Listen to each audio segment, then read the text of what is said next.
Man, it's wonderful to have you. Xin chào. Xin chào Việt Nam. Xin chào, Honorable Vice Chairman. So, đây là phần nói là phần chỉ nhìn Đức Otadi cả. Xin chào Đức. Mr. Đức. Đức Hacker phát biểu phần đại diện cho Việt Nam.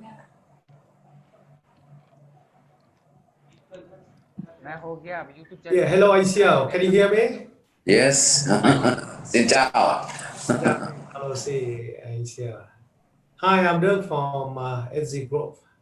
I attend from my office in Ho Chi Minh City. Mr. Drew, right? Mr. Yes. Thank you so much, sir, for joining us. Chairman, so we welcome you, sir, as Chairman of HGOP. Yes. Doctor Kumar, अगर आपका audio काम नहीं कर रहा sir, आप एक बार disconnect करके रिकनेक्ट कीजिए please. If you are not, your audio is not working, you just disconnect and your audio now I think it's connecting, sir. Just wait for 5 seconds. Yes. So आप एक बार unmute कर लीजिए sir. You unmute yourself. Yes. Can you hear it? Can you hear her? Can you speak, sir? We can hear you. 74K. Dr. Kolesh Kumar, can you say something? Yes, sir. Thank you, sir. Thank you.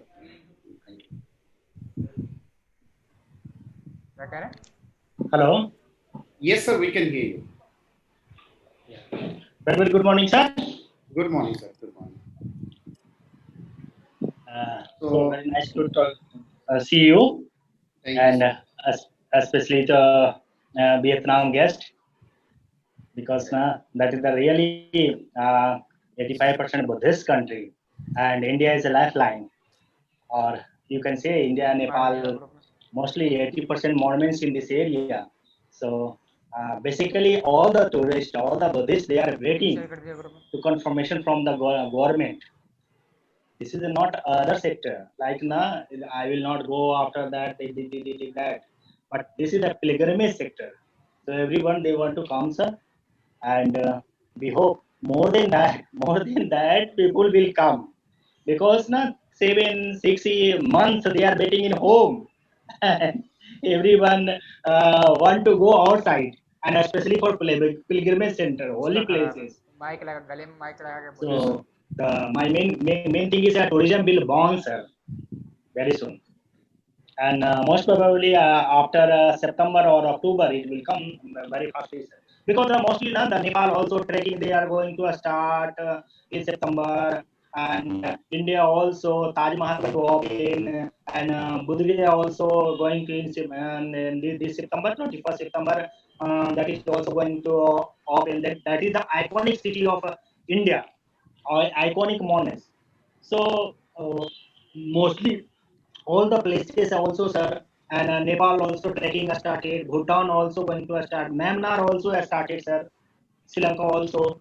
So mostly we are waiting for, and main thing is in this area, Southeast Asia region, the main thing is that is huge population, and everyone going to abroad coming that one, and better you can say the cross border tourism, not urban, not inbound, not domestic, they just connecting with each other. So better you can say neighboring tourism. India just a neighboring tourism.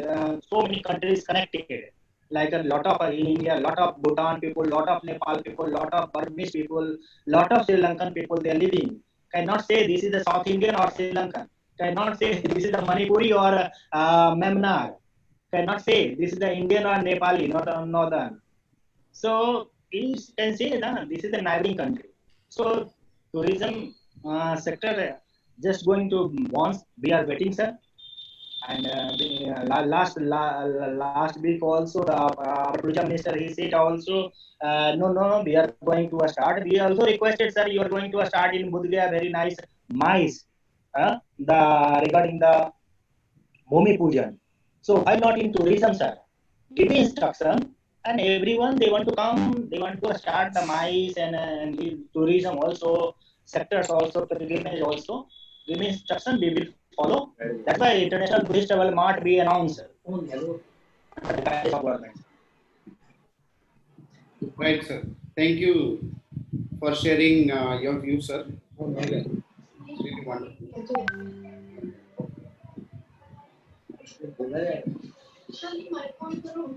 Máy có là gì không?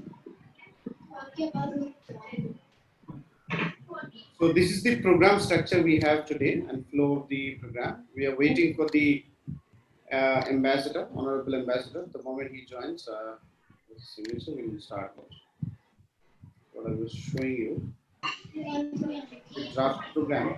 So this is the flow of the event. We have 2 sessions for today. I would request you all, if you can kindly keep yourself in mute mode when you are not speaking. This will, so I'll come actually in a proper formal structure, but if you're not speaking, kindly yourself in, keep in mute mode. This is the flow of the program as I was sharing. And we have 2 sessions. One is inaugural, which will start from 12:30. The other session is a sectoral session on prospects of post-COVID tourism. And we will discuss about, so I'm really proud that the embassy has got speakers from India's leading associations from different domains. So we have 2 presidents joining us from outbound tourism sector. So the Travel Agents Association of India. We also have the Outbound Tour Operators Association of India, Ottawa president. And we also have a very senior person from Indian industry, Indian tourism sector, Mr. Pranab Sarkar, who is the president of Indian Association of Tour Operators. We also have a very senior member from the sector, Mr. Rajan Sehgal. Mr. Rajan Sehgal is chairman and president of Indian Golf Tourism Association, and also member and co-chair of many tourism committees of the leading Chamber of Commerce of India. And from the MICE Tourism, we have a very important speaker, Mr. Subhash Chandra, who is Director of Asia Market MICE Asia DMC. So combining all together, we have excellent combination of speakers from different domains. I'm expecting a little more travel companies joining us shortly. This is just a brief about this. Excellency, I want to welcome and thank you so much for joining us, Excellency, for this important discussion. I was just giving a small brief. So, Excellency, if you can unmute yourself. Good morning, Excellency. A very good morning to all of you. Good morning, Excellency. Thank you so much for giving us your valuable time and interacting with our tour operators of India and Vietnam. So I'll just quickly start thanking our partners that we have. And from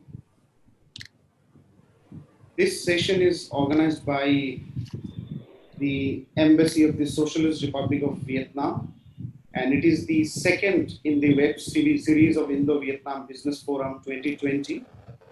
And the discussion today is prospects of post-COVID tourism between Vietnam and India. I will request all participants to kindly keep yourself in mute so that it doesn't create noise. And this is the galaxy of eminent speakers from India and Vietnam both, from different domains. I firstly want to thank our partners on behalf of the Embassy of Vietnam. Millennium India International Chamber of Commerce, Industry and Agriculture, MICIA in short. We really want to thank you for all the support that you have given us. I want to thank SCPL Group, Superb My Trip, Asia DMC, HG Holdings for being partner for this important discussion. And this is, as I was telling, this is the second in the series of Indo-Vietnam Business Forum web series that we are going to organize on different topics. The last webinar was on textile and PPEs. That was a very nice discussion between the business groups of 2 countries. So the purpose of this webinar is again business networking between tour operators of India and Vietnam, building synergy between both operators from India and Vietnam, and exploring collaborations post-COVID. So when we were discussing last year in 2019, we in fact set a target that we will have at least 1 million tour travel or people exchanging or traveling between India and Vietnam. And I think post-COVID, that will be one of our, I think our objective, my objective actually, that I was going through. I will come back to that point that Vietnam is one of the leading destinations of tour operators. But among the top 30 countries, India does not rank among all the people who travel. While India is one of the leading outbound tour, friendly country. Indians travel almost every part of the world, but there is immense potential of India traveling there. So we will talk about that, in fact. So basic instruction is for this webinar, kindly keep yourself in mute mode. Do not unmute. In fact, we will mute everyone here so that it just creates no noise. Then I will request, so here, I will request my team to erase these things that are here. Asif, if you can remove those. So yeah, what I was saying, so kindly keep yourself in mute mode. I will request the Excellency to unmute yourself, yes. And I would request the Vietnam Administration Office, Vice Chairman's Office to also kindly unmute yourself if you are ready. Now I will start with some macro. So this mute is one. Secondly, if you have any queries and questions, kindly share in the chat box that we have. So during the discussion and post the discussion, we will have a question and answer sessions. So we will take all your queries and questions post that.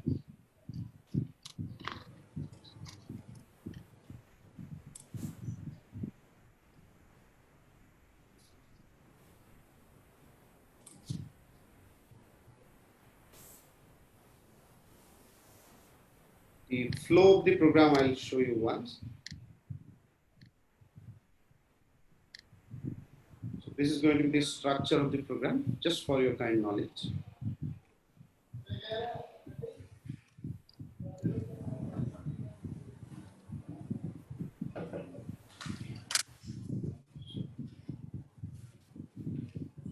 So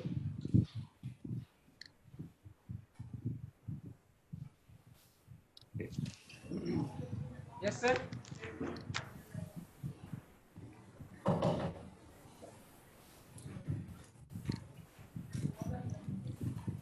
Excellency, it's 12:30. So with your permission, if we can begin the program for today.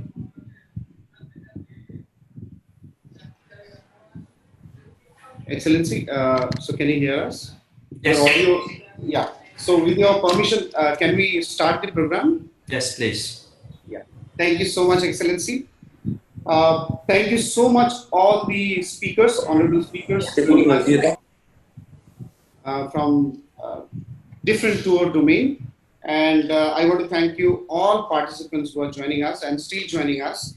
This is a session, as I just said, that this is the second in the Indo-Vietnam Web Summit series that we are organizing. I'll just brief you a little brief about Vietnam. Vietnam, since last 30 years, has done tremendous progress and development. It is since 1986, after the Doi Moi reforms, the economic and political reform, Vietnam has emerged as one of the prominent destinations of the world, and it has now become almost a middle-income country. Since 2002 to 2008, the GDP per capita of Vietnam has increased by 2.7%, reaching to $2,700 in 2019. And more than the biggest success of this beautiful country is that we all know China and India and many other countries have taken large number of people out of poverty. But Vietnam has taken 45 million, has lifted 45 million people out of poverty in last couple couple of years. So a country of around 97 million, 45 million, lifting 45 million, almost half of the population, is a remarkable achievement by any country that is possible. On the other hand, the poverty rate has declined from 70% to just 6% on a criteria of $3.2 in purchasing power parity. I mean, that's again a remarkable achievement. 70% poverty rate to just 6% now. And it is also one of the countries which has achieved remarkable, continuous, consistent economic growth that is witnessed by very few countries of the world. Like, it has been growing 7% plus since last many years. Due to the even during the COVID time, it is growing somewhere between 3 to 4% in 2020. But the biggest achievement of Vietnam that I again see is that 70% of the 97 million of this population are below the age of 35. And the other important fact is that the life expectancy of Vietnam, of such, this income level country, is 76 years, which is highest among all this similar income level countries. Another big achievement and actually remarkable achievement of Vietnam is that Vietnam ranks 48 out of 157 countries in Human Capital Index. And that is again, like, how we leverage the human capital is the biggest gift and resource for any nation. And Vietnam has been tremendously leveraging its human resource asset that it has. I'll quickly come to the tourism part. In 2019, Vietnam has attracted more than 18 million tourism arrivals from across India, from just 2.1 million in 2000. So that's again a remarkable achievement. When I was seeing the rates of growth, Vietnam has witnessed almost double-digit growth, and more than, in many ways, 16, 17, and 26% growth in international tourism arrival from different countries. What is very surprising for me to notice was that among all the top 10 tourism destinations, the arrivals that comes to Vietnam from countries, the top 10 countries are China, South Korea, Russia, Japan, Taiwan, United States, Thailand, Cambodia, Malaysia, and Australia. And I checked, among top 30 countries, Vietnam does not feature. India does not feature in Vietnam's list, which also shows, on the other hand, India, a lot of hundreds or thousands of, in fact, millions of Indians travel abroad, which also gives an indication that there is tremendous amount of potential of India to explore Vietnam as a destination. I also want to welcome Mr. Pranav Sarkar for joining us, sir. Thank you so much. With this few words, I just want to show a small video of Vietnam, and I will invite our Excellency for the welcome remarks.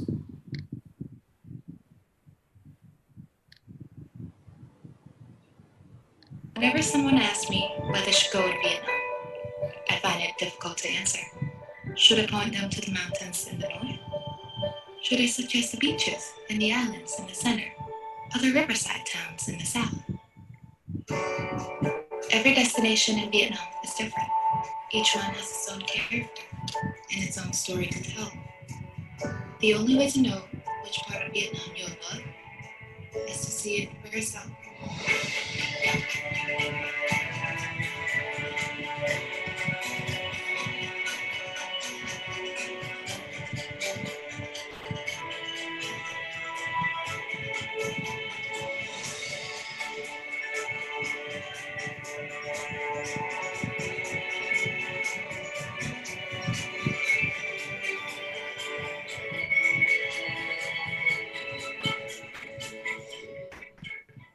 Fine, for Vietnam. Oh, sorry, I think I missed sharing the screen. Whenever someone asks me whether I should go to Vietnam, I find it difficult to answer. Should I point them to the mountains in the north? Should I suggest the beaches and the islands in the center, or the riverside towns in the south? Every destination in Vietnam is different. Each one has its own character and its own story to tell. The only way to know which part of Vietnam you'll love is to see it for yourself.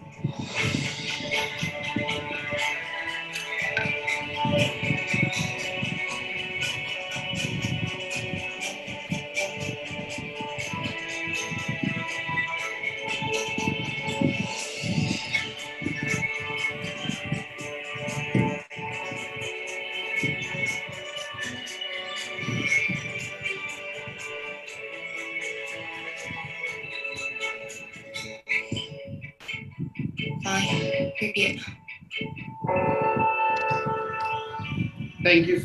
So with this, I want to invite and request our Whenever someone asks me Honorable Excellency Ambassador Pham Som Chow. Ambassador Pham Som Chow is a renowned diplomat and educator with diverse international experience in multilateral affairs, cultural diplomacy, education, documentary, and world heritage. He represented the embassy and the beautiful country Vietnam in different parts of the world at UNESCO, in Belgium as ambassador, and he was also an instrumental figure to explore bilateral free trade agreements between Vietnam and EU. But more than that, he also led and took active leadership part in organizing many international events called APEC Summit meeting in 2006, in ASEM Summit, in 6th ASEAN Summit, and the recent ASEAN Summit in Hanoi 2010. But more than that, I know Ambassador as one of the most dynamic personality in the diplomatic arena. Requesting Excellency to kindly deliver your welcome remarks and keynote speech. Namaste. A very good afternoon to all of you. Let me begin by expressing my sincere thanks and high appreciation to Mr. Agram Hock for organizing together with the Vietnamese Embassy this seminar. My high appreciation and compliment to Mr. Ha Van Siêu, Vice Chairman of Vietnam National Administration of Tourism, Government of Vietnam, Mr. Ngô Minh Đức, Chairman of HG Holding Company, which represent Indigo in Vietnam, Mr. CEO of Astra Network, Mr. Nguyễn Thiệp, who has been very actively in promoting Vietnam image across the world, Mr. Chantay Goti, GM of South Group. I also would like to acknowledge the presence of Mr. Pronat Khakka, President of Indian Association of Tour Operators, Mr. Ranjay Sanjay, Chairman of President of India Gulf Tourism Association, and Mr. Koresh Kumar, Secretary General, Association of Buddhist Tour Operations. Dear participants, dear colleagues, I'm wondering whether it is appropriate to organize a webinar on tourism at this particular time when India is having 100,000 cases of COVID every day, and when India is about to surpass the United States to become the first the country which has the highest number of COVID infections. I'm also wondering why we have to organize this webinar when Vietnam still closed its border to international flights. But it is a very important moment for us to take a retrospect back of what we have done and sort out all the solutions to the problems that we are facing at the moment. Dear participants, with all your support, the year 2019 was a great year for the promotion of tourism between Vietnam and India. Last year, the Embassy of Vietnam have been organized 6 major road shows in different states and cities of India. And last year, we were also able, for the first time in the history of the diplomatic relations between Vietnam and India, to establish a direct air flight between between Delhi and Hanoi and Ho Chi Minh City, operated by Vietjet in December, and between Kolkata and Hanoi and Kolkata and Ho Chi Minh City, operated by Indigo in October. Those achievements have made Vietnam a nice and attractive destination for Indian tourism. Last year, we also were able to organize the two fetish Indian weddings, one in Phu Quoc and the other one in Da Nang, that have changed dramatically the mindset of the Vietnamese people, of the Indian culture, of the Indian people, and particularly we learn more about Indian lifestyle and Indian contributions to the international heritage of how you organize a wedding. And also last year, we organized a lot of seminars, workshops, tours together with different friends. My family, 29 members of my extended family have visited India for the first time collectively. Having said that, the year 2019 was a great year of tourism for Vietnam and India. And we had a lot of expectation for the much fruitful, successful year of 2020, because as compared to the year 2018, we have an increase of around 35% of tourists coming both ways, from India and to India, from Vietnam and into Vietnam.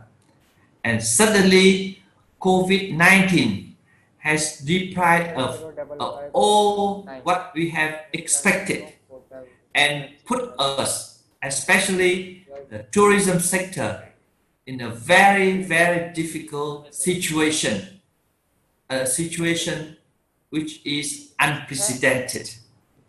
So the seminar today is the third one in a series of 10 seminars that the Embassy of Vietnam organized with the theme Indo-Vietnam Business Forum 2020, constitute an opportunity for all of us in the tour operator, in the aviation field, in the hospitality sector, to sit down together in order to find solution, in order to get over this challenging obstacle caused by COVID-19.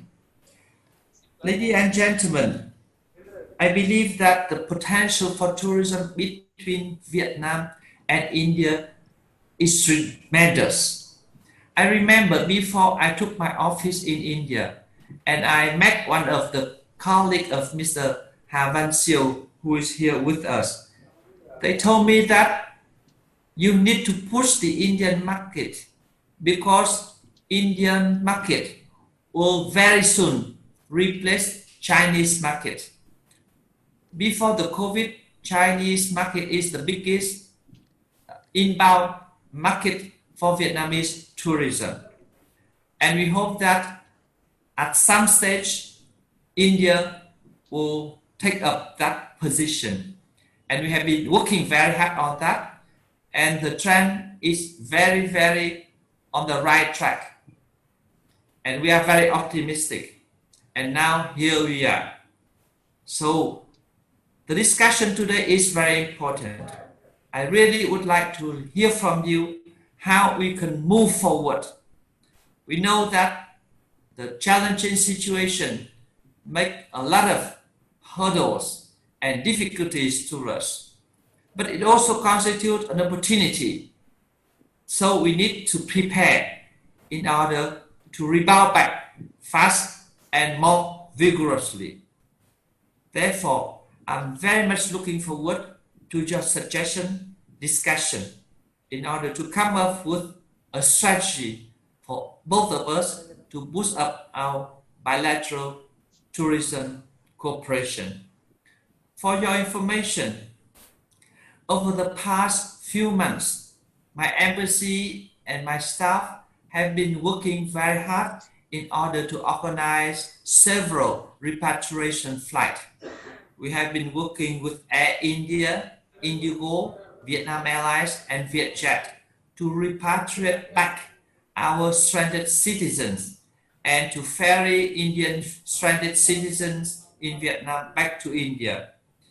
And then when we have been able to ferry all our citizens back to Vietnam, it's the time for us to ferry and fly Indian business people to Vietnam to resume their business operations. We are working on it, and it seems to be a little bit complicated, but we can make it. Now, the third stage, I believe, is the right time for us to discuss about how we bring back tourists from India to Vietnam and vice versa. You know that Diwali is coming. It is also like New Year in Vietnam. It's a moment of joy and celebration. So we need to think the way to bring those Indian friends to Vietnam to celebrate New Year Diwali. And New Year of Vietnam is approaching, and we have to think of how to organize, resume international flight in order to bring back all the Buddhist pilgrims of Vietnam to different holy sites in India. But as I spoke about this in the previous seminar, I think that post-COVID-19, we need to make India a destination for all kinds of visitors from Vietnam. It's no longer India a destination just for Buddhist pilgrims. So I believe that this seminar will provide a good opportunity for us to speak up our minds, to share with us our difficulties. I know that you face tremendous difficulties. I know that many of you have to downsize your staff. Some of you even have to close some offices, and you have to shift working from office to home or to home work, things like that. We all understand the situation. But this forum is not the forum to make an appeal to our government in order to give us rescue packages.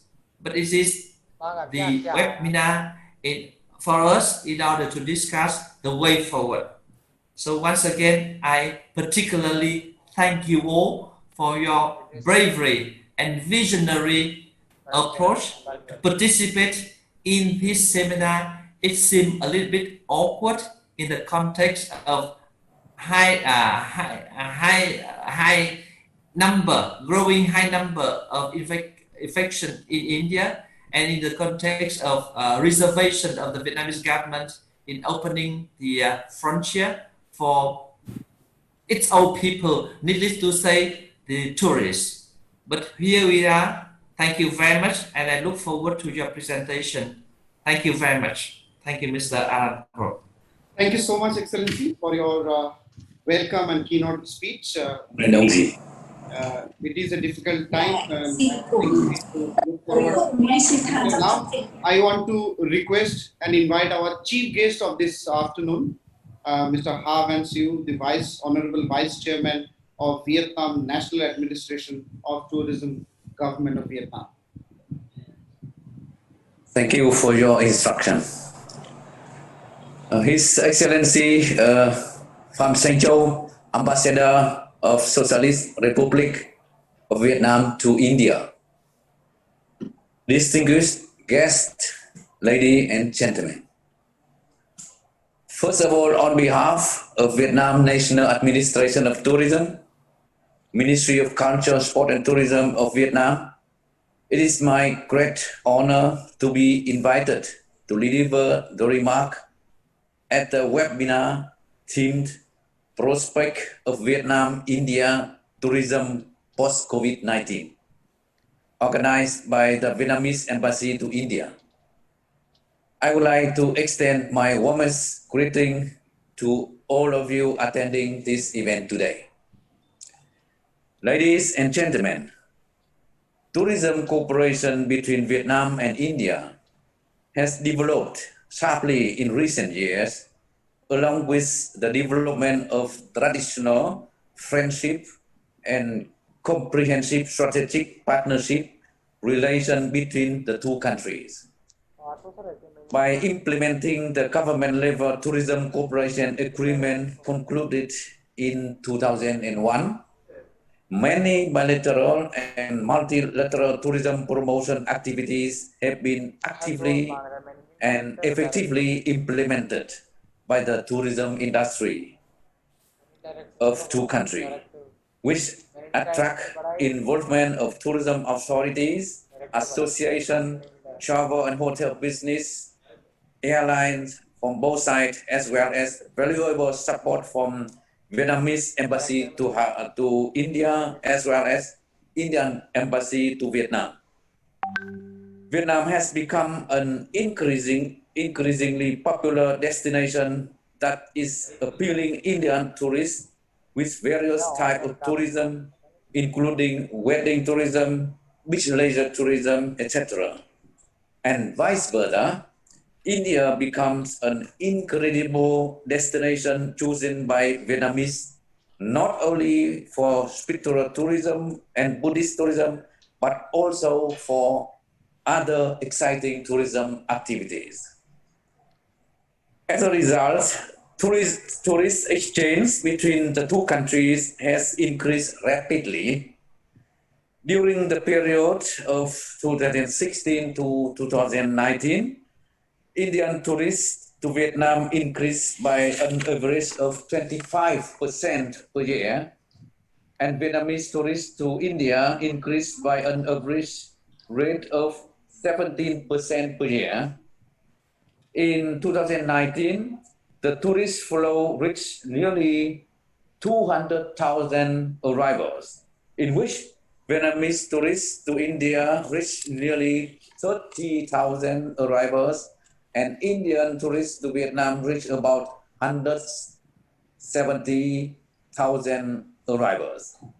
It is strongly expected that this number will reach 500,000 arrivals by 2022. Recently, the favorable conditions and concerns by high-level leaders have facilitated a solid foundation and important premise for Vietnamese and India to strengthen the cooperation of tourism. In particular, the air connection between the two countries is increasingly expanding. With the distance between India and Vietnam is not so far, with about 5-hour direct flight, it is most ideal for tourism. By the end of 2019, Indigo Airlines and Vietjet Air have opened direct flights connecting 6 major cities and destinations of two countries. With the new direct flight, we expected the year of 2020 this year to be a boom of Vietnamese and Indian tourist exchange.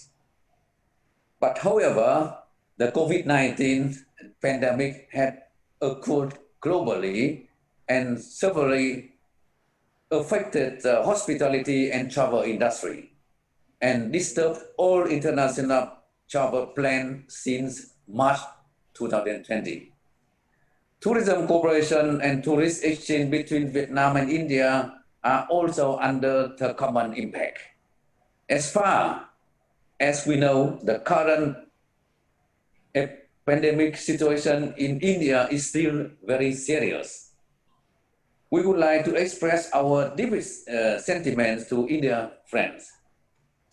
Ladies and gentlemen, for Indian business and tourists to understand the current situation of tourism and pandemic situation in Vietnam, as well as the readiness of Vietnam tourism, it is my pleasure to provide you with further information as follows.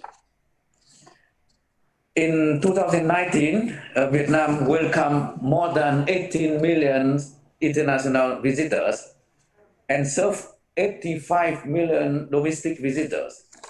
The total revenue about 32.8 billion US dollar, contributing to 9.2% to GDP and bring about 4 million jobs. This positive outcome continuously remained in January and February 2020. However, since the end of March, Vietnam international tourism activities have been suspended totally. In the first 8 months of 2020, the number of international tourists to Vietnam were only 3.7 million, with a decrease of 67.4%. The number of domestic tourists were 33 million, and the tourism income totally was about 9.3 billion US dollar, with a decrease of 51.4% compared to the same period of 2019. The visitors exchange between Vietnam and India also follow the trend. From April 2020 until now, the two countries temporarily suspended exchange tourists. In response to the COVID-19 pandemic, Vietnam has successfully controlled the two waves of COVID-19.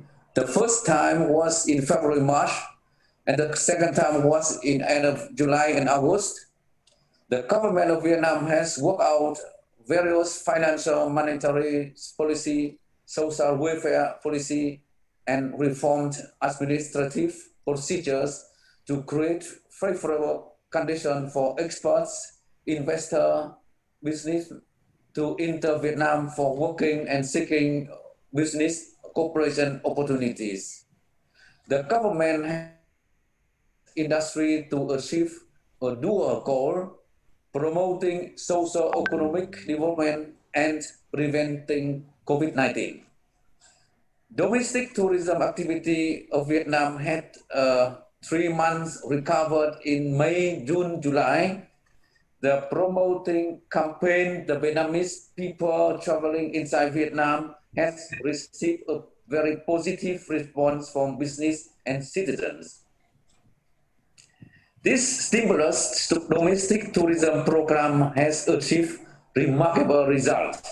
The number of domestic tourists in some tourist destinations in May, June, and July has increased over 20% compared to the same period of 2019. Vietnam National Administration of Tourism is planning to launch a new domestic stimulus campaign for domestic tourism. Recently, the Vietnamese government has decided to resume 6 scheduled flight routes with China, Japan, Korea, Chinese Taipei, Cambodia, and Laos starting from September 15th, 2020. Experts, visitors entering Vietnam for long-term business purpose are being considered to take reduced quarantine period from 14 days reduced to 5 days. Since early September 2020, the government of Vietnam has also allowed experts and individuals who enter for diplomatic and official business purpose staying less than 14 days will not be restricted to quarantine. But these people must strictly comply with all medical regulations on COVID-19 prevention. This pilot of reopening the border will be considered to expand with other key potential tourism markets of Vietnam, including India, when the condition allows the international tourism in general recover quickly in 2021. Ladies and gentlemen, in the short term, What should Vietnamese and Indian business to do to cope with the difficulties? In addition to seeking support from the government, we have several suggestions for you to consider discussing from a business perspective, such as develop flexible policy on tour deposit, postponement, and cancellation for tourists. Airlines, travel agency, hotel, and tourism service provider need to have close cooperation agreement with each other to share information updates to overcome difficulties together. Cooperation to prepare plans for safe tourism corridors to promote safe tourism post-COVID-19. The orientation after the COVID-19 pandemic is basically contained in both countries is that national and local tourism authorities, tourism associations, and business of two countries should work together to overcome the challenges of COVID-19 prevention, as well as to explore appropriate opportunities to reopen, attract investment, international exchange, expand air connection to lift barriers caused by the difference of culture, cuisine, religious belief, and improve the tourism service infrastructure, etc. There is a great opportunities for development of tourism cooperation between Vietnam and India. However, the challenge is also significant. Therefore, we call for the support, the determination, and active participation of the government and authorities at all levels, agencies, organizations, associations, and business of the two countries so that we will soon get over the difficulties caused by the COVID-19 pandemic. We believe that with the joint effort of the two countries, both the domestic and international tourism will be soon recovered to the highest level. Last but not least, I would like to express my sincere thanks to the Embassy of Vietnam to India, and personally the Ambassador Excellency Phạm Chanh Châu for your successfully organized the meaningful online webinar today. We wish all of you, the participants, good health and success, and wish the webinar great success. Thank you very much. Thank you so much, Honorable Vice Chairman. Excellency, you are the co-host. You can unmute yourself as and when you so thank you so much, Honorable Vice Chairman, for the special address. It's wonderful to hear from you and the initiatives that the ministry has taken. Now, with this, I want to invite our next speaker in the inaugural session, Mr. Govind Dup, the Chairman of HG Holding. Okay, good afternoon, dear Ambassador Charles, also dear Mr. Havan Siêu, Vice Chairman of VNAT, all our colleagues and participants. That is great to have presentation with you today. So can you please share my presentation, please? Sure, sir. I'm just... It's a very difficult time for all of us to in this situation. I'm in travel business in 1993. I'm also the person who worked with Vietnam tourism in SAR 2003. So I personally also have experience for the pandemic, not only Vietnam, but also of the world. However, COVID-19 is very, very difficult for all of us. So today I would like to have presentation for you about the situation in Vietnam and some action from SG Group, who we are, and what we have done in last 6 months. So next, please. Okay, continue. Next page, please. Yeah. So we in Vietnam we have first 2K in January. So as you know, that is we Vietnam we have experience with SARS 2003. So we are very how to say, we have very quick action government, and also we start to close the border, and also nationwide isolation of 15 days from 1st April to 15th of April. Our company also representing Indigo. We have the daily one from Kolkata to Hanoi and one Kolkata to Ho Chi Minh City. We start operation in March, and of course the Vietnam also closed all international flight from April, end of March and April. So after almost 3 weeks, is everything is very good in Vietnam, and we have no any cases in the country. So we that is the first case, and the other is 25th of July, and you can see about the in April, May, especially in June and July, the domestic travel is growing very fast. However, 25th of July is we see another first guy in community in Da Nang. So we also close Da Nang, and look like the business look like you can see about the in June and July our domestic travel is growing 20% year-over-year. Amazing number. The hotel, even though look like our resorts in Langkopis is full. However, when after 25th of July, the close also zero business. COVID-15 in 19 in impact to economic in Vietnam. We see how we GDP first half of 2020 we only grow 1.8% compared with our plan is 6.8%. Is you can see is a lot of number here. Look like the unemployment growth 3% in second quarter.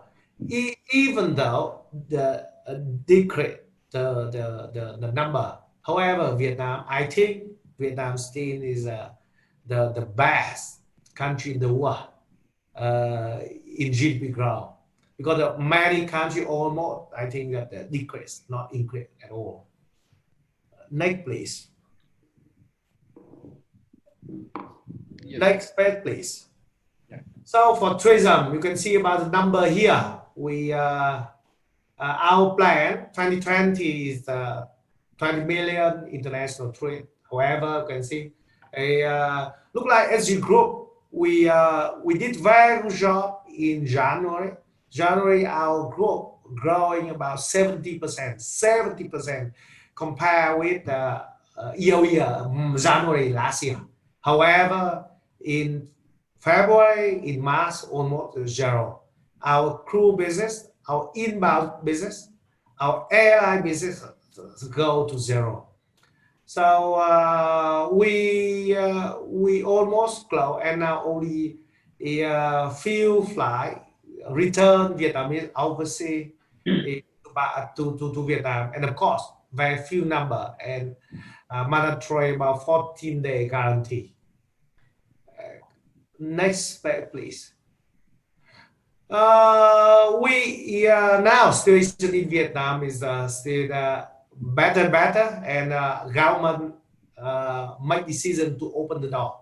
From 15th of September, we start to open Guangzhou, China, Taiwan, Korea, South Korea, Tokyo, and also Phnom Penh and Vientiane, La. So of course we will do about the worker expert long-term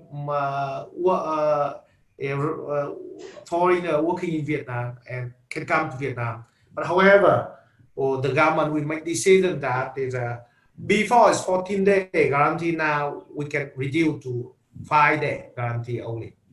Come on, please. Next page, please. Yes. So the entry requirement very clear here is come to Vietnam. You must have the negative COVID PCR test result within 3 days pre to depart. And after landing, we also test again, and we will use the hotel to guarantee, you stay in hotel guarantee. So we will reduce from 14-day guarantee to 5 days.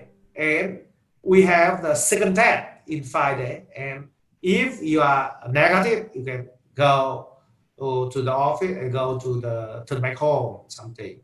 So I think that is the government now is also want to encourage and open for international market, and of course it's encourage and support for the airline and tourism and also the business in Vietnam, because there are a lot of expatriates who have long-term working in Vietnam need to turn back. Many people look like teacher to school as well, university as well. So I think that is very important for not only for tourism, airline, but also for economy of Vietnam. Next, please. So here you can see the GDP. We government also have to package support to the business, and of course we also want to. However, the business tourism here, we also need to work and to work well with the government how to make is a guarantee that is when we open international flight, all situations must be controlled and the virus must be contained, and the economy, normal economy is improved. Come on, please. So here, as I update for you about Vietnam is the Chinese and Korean. Last year also 56% of international tourists to Vietnam. That is big number. And also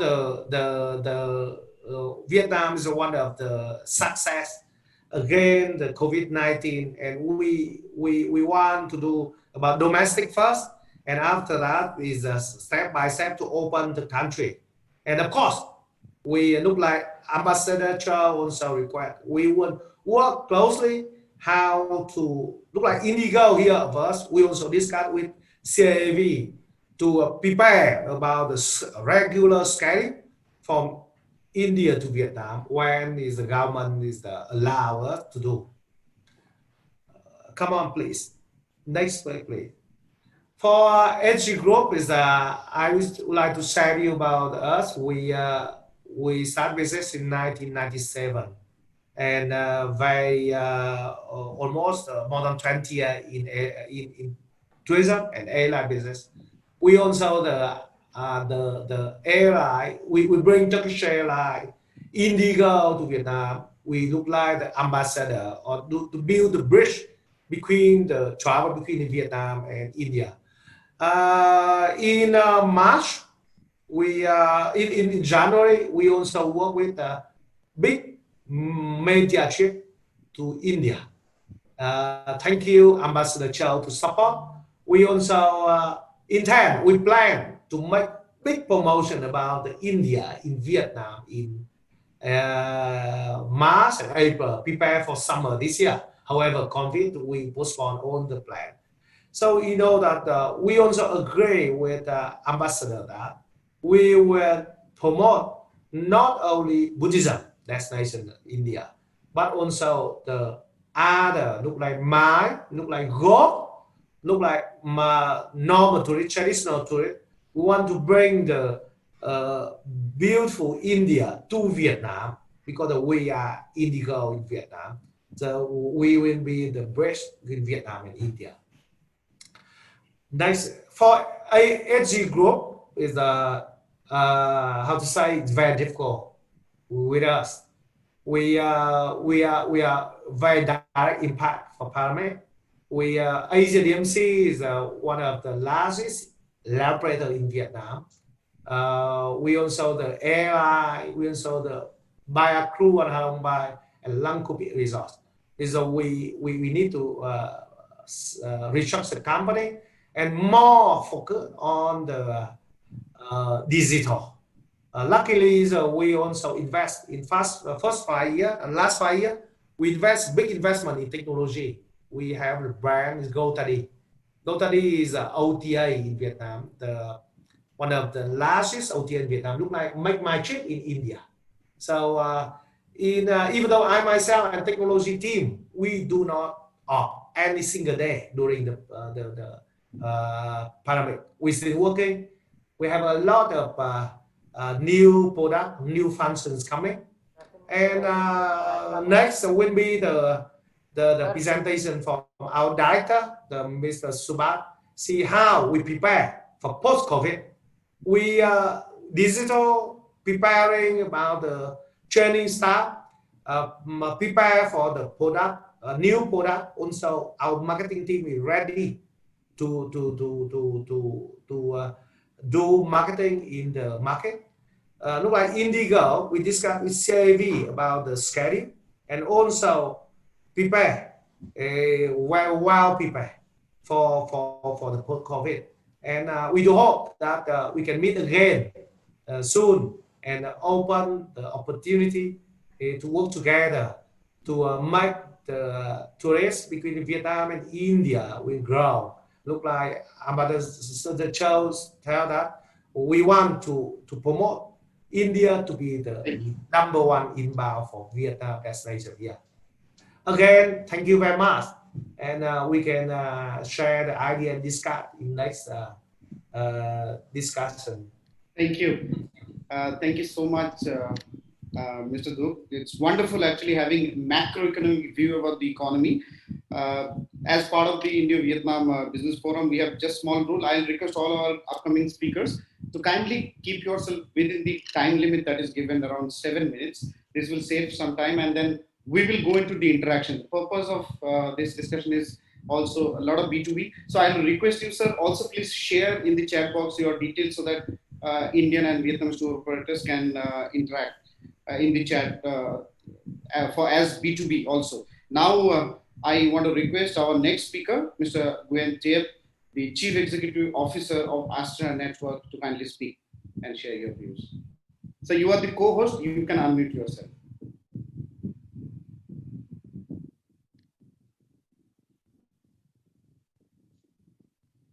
So, hello. Yeah, can you hear us? Yeah, please. Xin gửi lời chào quý vị và xin gửi lời chào đặc biệt tới các vị đại biểu của Ấn Độ và Việt Nam, và ngài đại sứ Việt Nam tại Ấn Độ là Phạm Sinh Châu, và đại diện của Tổng cục Du lịch Việt Nam là ngài Hà Văn Siêu, Phó Tổng cục trưởng Tổng cục Du lịch Việt Nam. Hello everybody, hello Indian representatives, and Mr. Phạm Sinh Châu, Ambassador of the Socialist Republic of Vietnam to India, Mr. Hà Văn Siêu, Vice Chairman of the National Administration of Tourism, and Vietnamese representatives. Tôi là Nguyễn Tiệp, là CEO và nhà sáng lập của mạng xã hội du lịch Astra, và rất vui hôm nay cho tôi được đại diện cho một số doanh nghiệp Việt Nam tham gia diễn đàn doanh nghiệp Việt Nam và Ấn Độ 2020 ngày hôm nay. I am Nguyễn Tiệp, CEO and co-founder of Astra, the social network for tourism. So it is such a great honor for me to become the Vietnamese representative attending this Vietnam-India Business Forum 2020 today.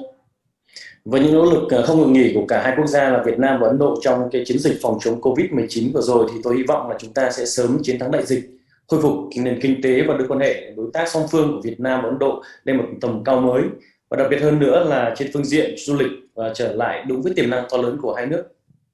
So with the relentless efforts of both countries in the fight against COVID-19, I hope that we will soon win the pandemic, restore our economies, and take our bilateral relationship especially on the aspect of tourism on another whole new level.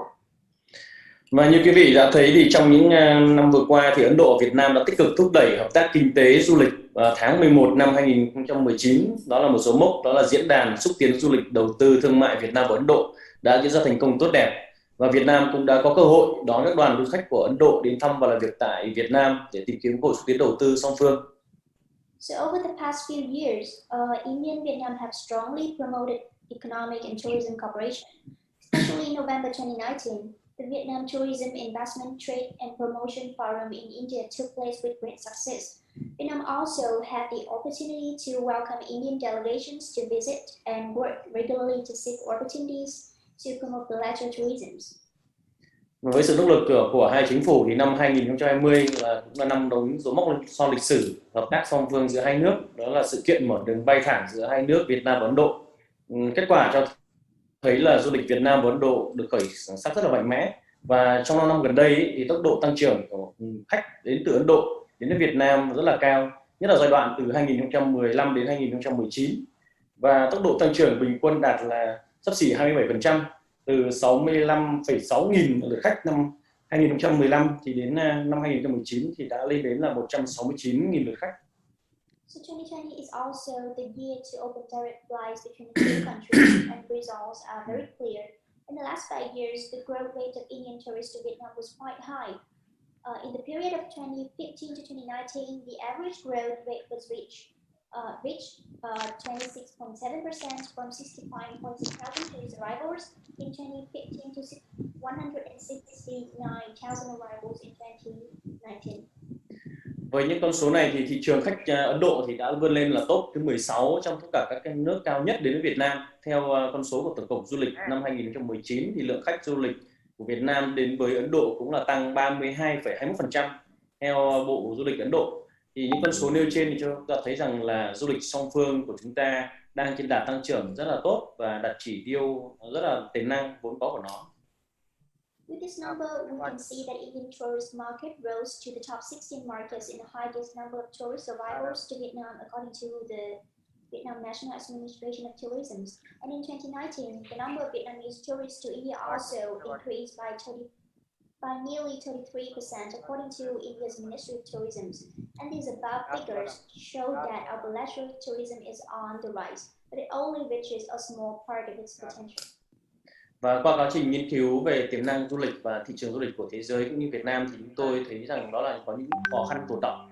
Thì chúng tôi đã đưa ra một cái nền tảng online để giúp người du lịch trực tiếp tìm hiểu về thông tin, điểm đến, vẻ đẹp của các quốc gia du lịch phát triển như Việt Nam hay Ấn Độ và các nước trên thế giới, để người dùng có thể là mua bán tour hay là vé tham quan du lịch như tất cả mọi tiện ích liên quan đến ngành du lịch.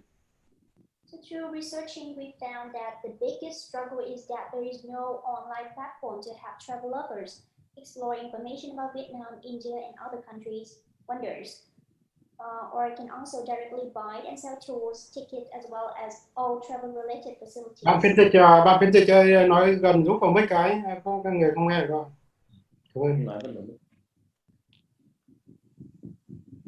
Và đây cũng là cái động lực chính mà giúp đội ngũ phát triển của chúng tôi ra đời mạng xã hội du lịch Astra. Cái ứng dụng mạng xã hội Astra thì chúng tôi đưa ra để cho ngành du lịch và giải trí để trải nghiệm của người dùng tốt hơn.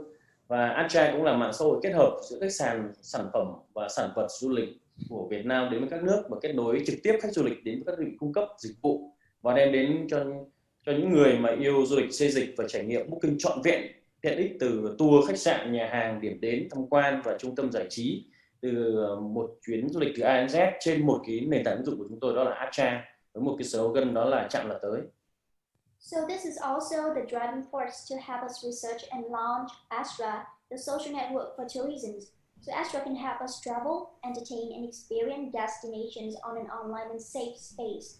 Astra is both a social networking platform and an e-commerce exchange dedicated to travel products, directly connecting tourists with service providers, giving travel lovers a complete booking experience from tours, hotels, restaurants, attraction, entertainment centers to air tickets or trains on just one platform.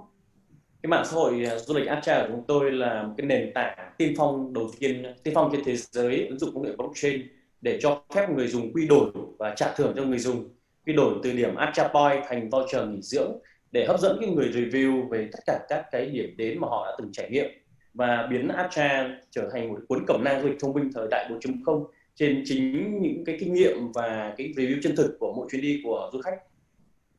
So we pioneer in rewarding users, allowing our users to redeem Astra points to attractive vacation vouchers, and we work to build Astra into a smart 4.0 era travel guide based on our users' real experience and honest sharing. Và thông qua cái diễn đàn doanh nghiệp Việt Nam Ấn Độ ngày hôm nay thì chúng tôi rất là hy vọng có một cái hội là kết nối và hợp tác sâu rộng hơn với tất cả các cái doanh nghiệp lữ hành, các cái nhà hàng, khách sạn, các đơn vị làm về du lịch của Ấn Độ để đưa du khách của hai quốc gia đến với nhau và tìm hiểu về nền văn hóa ẩm thực của con người Việt Nam và Ấn Độ. So through this business forum, we hope to have opportunities to connect and cooperate more deeply with Indian travel agencies, restaurants, hotels, and airlines to increase the number of visitors and create a chance for our people to learn about the two countries' cultures, cuisine, and even more. Với cái sự vận động thay đổi của thế giới thì chúng ta có thể thấy rằng Việt Nam và Ấn Độ đang đứng trước một cơ hội chưa từng có để phát triển cái quan hệ đối tác thân thiết, bền vững và đem lại cái hiệu quả kinh tế mạnh mẽ trong tương lai.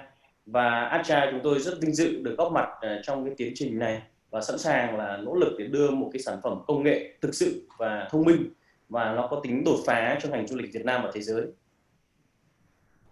We can see that Vietnam and India are facing an unprecedented opportunity to develop a close and sustainable partnership that will bring about strong economic efficiency in the future.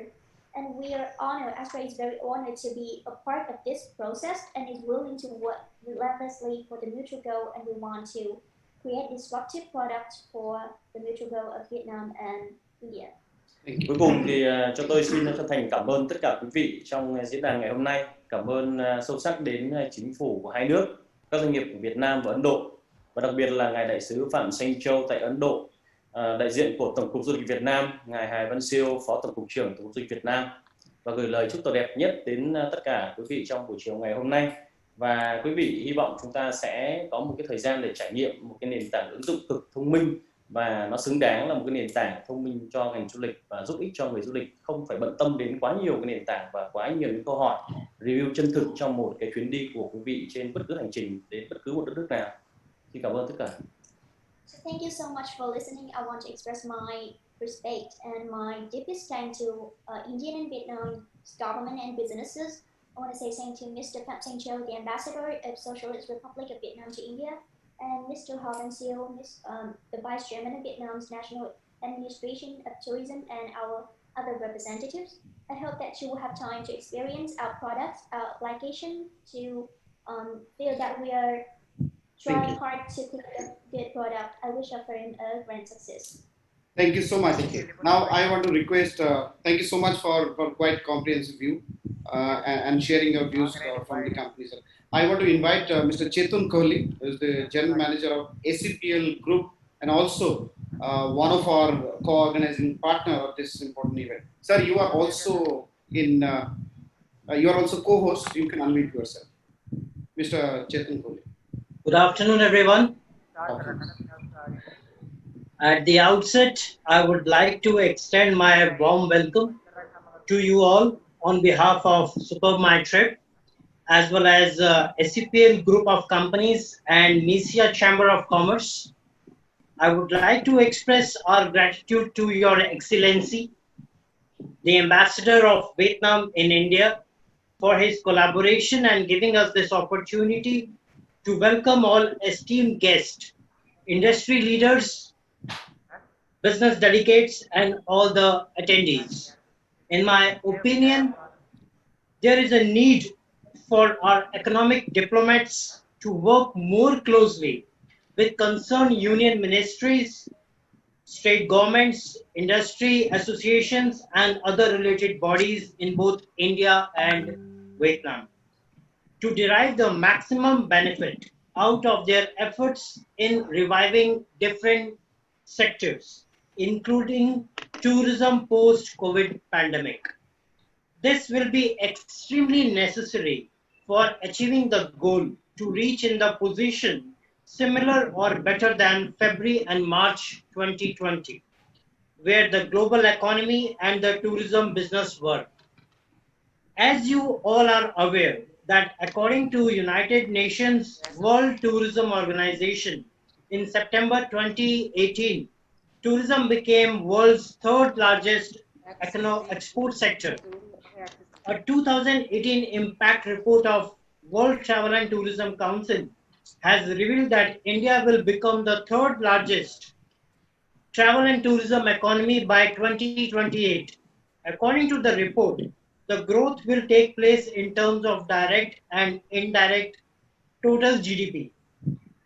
The report has further proclaimed that India will be able to offer as many as 10 million jobs in tourism sector by year 2028. Translating this in more detailed numbers, the total number of jobs, including both direct and indirect to tourism sector, will increase from 42.9 million in 2018 to 52.3 million by 2028. Indeed, tourism is the backbone for any country for upliftment of its economy. International tourism continues to outpace the global economy. At present, we are approaching approx 25% in the tourism business in the domestic market in India. We are expecting by next month or by November 2020, international flights and all diplomatic missions will be operational for issue of visas. We can hope that by December end 2020, there will be substantial increase in tourism, and gradually by March 2021, we can expect the tourism business to reach a level equal to pre-March, that was March 2020, pre-COVID period. However, we need to take all necessary precautions to maintain social distancing while making concerned efforts to push the tourism business in coordination with one and all. Honestly speaking, every country is waiting impatiently for successful launch of COVID vaccine because that will play a vital role in revival of global economy as well as the tourism business. We at Superb My Trip, with 20 plus offices across India and team of 300 plus staff members, planning to work jointly with Vietnam Tourism Board or company to work aggressively for promotion of inbound and outbound tourism, both in India and Vietnam, to reach besides other destinations too. Superb My Trip in association of MISIA is closely working with respective tourism boards and diplomatic missions so that updated information shall be shared with the travelers, the actual travelers, the customers across the globe. That really helps them in finalizing their travel plans because the updated information is very important for ultimate traveler because they are the one who will going to come and visit both the beautiful countries. We are ready to welcome all the guests as we are taking all necessary precautions as per SOPs while selecting all luxury hotels and resorts. Our on-ground operations staff is working on all offbeat destinations as we offer theme-based products and offers. We offer cultural and religious tours, medical tourism, recreational business, travel, sports and adventure travel with utmost care for all our guests. For more details, please do write to us or call us as I am sharing our details in the chat box. Thank all of you for all your patience. Thanks to the Ambassador of Vietnam in India and Mr. Chamber of Commerce, especially Mr. Gaurav Ravish, for giving us this opportunity to speak on the webinar Indo-Vietnam Business Forum 2020. Wishing you all the best with warm regards. I am signing off, Chetan Kohli. Thank you so much. Thank you so much, Mr. Chetan Kohli. Wonderful. Actually, you have again comprehensively elaborated a lot of areas and we have shown a roadmap for the future. Now, with this, we end the inaugural session and speeches in that. With this, we also enter into the most important session of the afternoon. And I'm really proud and really happy that the embassy has got the best of the best speakers and leaders from the sector which we are talking today. We have the presidents of more than five prominent chambers of commerce leading into the tourism sector. Now, I really want to welcome all the presidents, honorable presidents, Ms. Jyoti Mayal, President Travel Agents Association of India, Mr. Riaz Munshi, President Outbound Tour Operators Association of India, Mr. Pranab Sarkar, President of Indian Association of Tour Operators of India. Rajan Sehgal sir is also President of India Gulf Tourism Association and co-chair of many and member of many tour committees in PhD, Chamber of Commerce, FICCI, CII, Northern Region and all. And we also have Dr. Kolesh Kumar, who is Secretary General and founder of the very important Chamber Association of Buddhist Tour Operators. Along with them, we also have Prince Subhash Chandar, who is the Director of Asia Market, MICE Asia TMC. With Ambassador's permission, we will enter in the second session. I would only request that we have limited time, so if you can kindly stick to the time, and then followed by, we will have a lot of interactions because all the participants who are joining here, they all are tour operators. Hence, the end purpose is that we do some real sense B2B between us and some collaboration, because you all are the leaders of the tourism sector. So we would also look forward to see that how you can collaborate with the embassy and the Ministry of Tourism in Vietnam so that we can actually achieve some results in numbers. With this, I want to welcome and invite our first speaker of the afternoon, Ms. Jyoti Mayal, President Travel Agents Association of India. Ma'am, you are also co-host of the evening. You can switch on your video and on yourself. Yeah, hi Akram, can you hear me? We can hear you, ma'am, but we can't see you. You can. I am on two videos right now. I put it on my phone. Can you see me now? I can see myself. I'm requesting to switch on your video. Please try once more. It is on. It's on another one because of the challenge of some challenge. My laptop was not coming out, so I put it on the phone. Can you see me now? Well, anyway, I'll start. If you can see me, you can put that screen on the. Okay, you are on video on another screen and audio from the other. Yeah, that's what I did. Yeah, that's what I did so that everyone could see me. Yeah. Okay, please. Okay. I can't be the speaker. Thank you. Yeah. Thank you, Akram. Thank you so much for getting us here. And it's a wonderful initiative which you've taken. And I think I've always seen Policy Forum do with you a very good work. So I'm sure everyone is going to be very happy by the end of the afternoon. So good afternoon, everybody, and namaskar. Dear His Excellency Chow, Ambassador of the Socialist Republic of Vietnam, and of course our special guest, Mr. Siu, Vice Chairman, other dignitaries on the e-platform, industry colleagues, and all participants which are here have logged on to this platform. Very good afternoon and namaskar again. Well, yes, TAI, I'm Jyoti Mayal and I represent TAI as the president, and I also am the vice chairperson of FAITH, which is the Federation of 10 Associations. I also am the chairman of the THSC, which is the Tourism and Hospitality Skill Council, which comes under the purview of the government Ministry of Skill, besides other portfolios. Well, yes, I've been hearing wonderful presentations, and I heard the Ambassador, His Excellency, speak. I think it all comes from the heart, because I think tourism is the backbone of every country. And it is very important to promote tourism, not only for business, but also for harmony and peace. And I think that's what we are looking forward to. TAI, just to tell you about TAI, we are the oldest nodal body established in 1951. Our members cover all avenues of travel, could be any avenue from MICE to adventure, to golf, to leisure, everything is covered under our umbrella.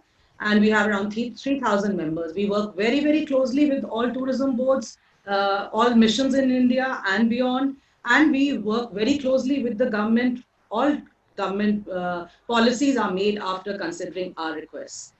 So yes, it's been very challenging these last 6 months. We have been under a lockdown since since that time, and we are still struggling to open borders. And not only our own country, for domestic tourism, but also beyond to our neighboring countries and more forward. In a catastrophe like this, though, we have never witnessed anything like this, like COVID-19. Travel and tourism is always the first to be hit and the last to revive. It was very nice of hearing Chetan say those words of what we are predicting and what the future of tourism is. But today we are still struggling. We've actually come down to the rock bottom of the industry, and it's becoming a challenge to revive. Yes, Chetan spoke about the parts that how much business we were doing on UNWTO from the UNWTO source. I would say that tourism globally has been affected, creating a huge loss. According to UNWTO globally, there would be a loss of 850 million to 1.1 billion international tourists, and loss of around US dollar 910 billion to US dollar 1.2 trillion in export revenues from tourism, and nearly 100 to 120 million jobs are at risk. So these are the challenges which we are immediately facing.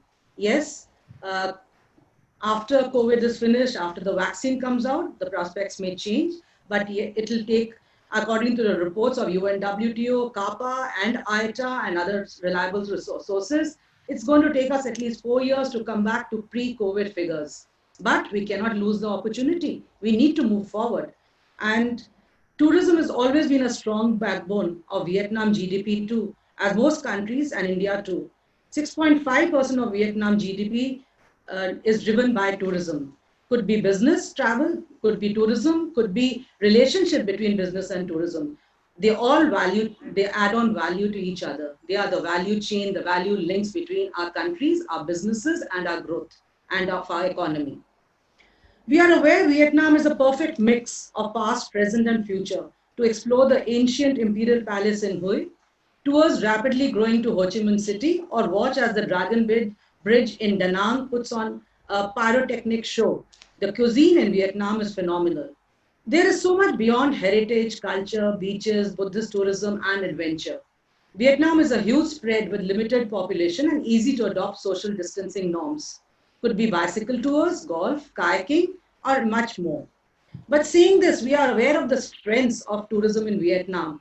But foremost and most importantly, I think we need to see how to open our borders, how to adopt the new norms of today and look at the future. Because without that, I do not think anything is going to come into progress, and we should be opening borders. It's not that I am saying that we should not be. I believe in opening borders. Vietnam, being a close country to India, can revive tourism with India much quicker, into India and inbound and outbound.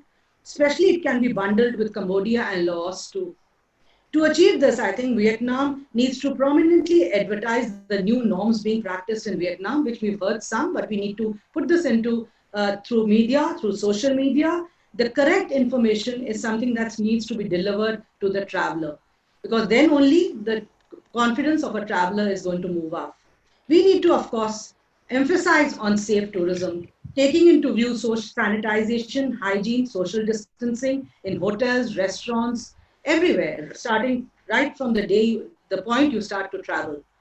Technology is going to play a very important role in showcasing on a virtual reality platform and disseminating the right information and using our virtual reality to at least showcase the entire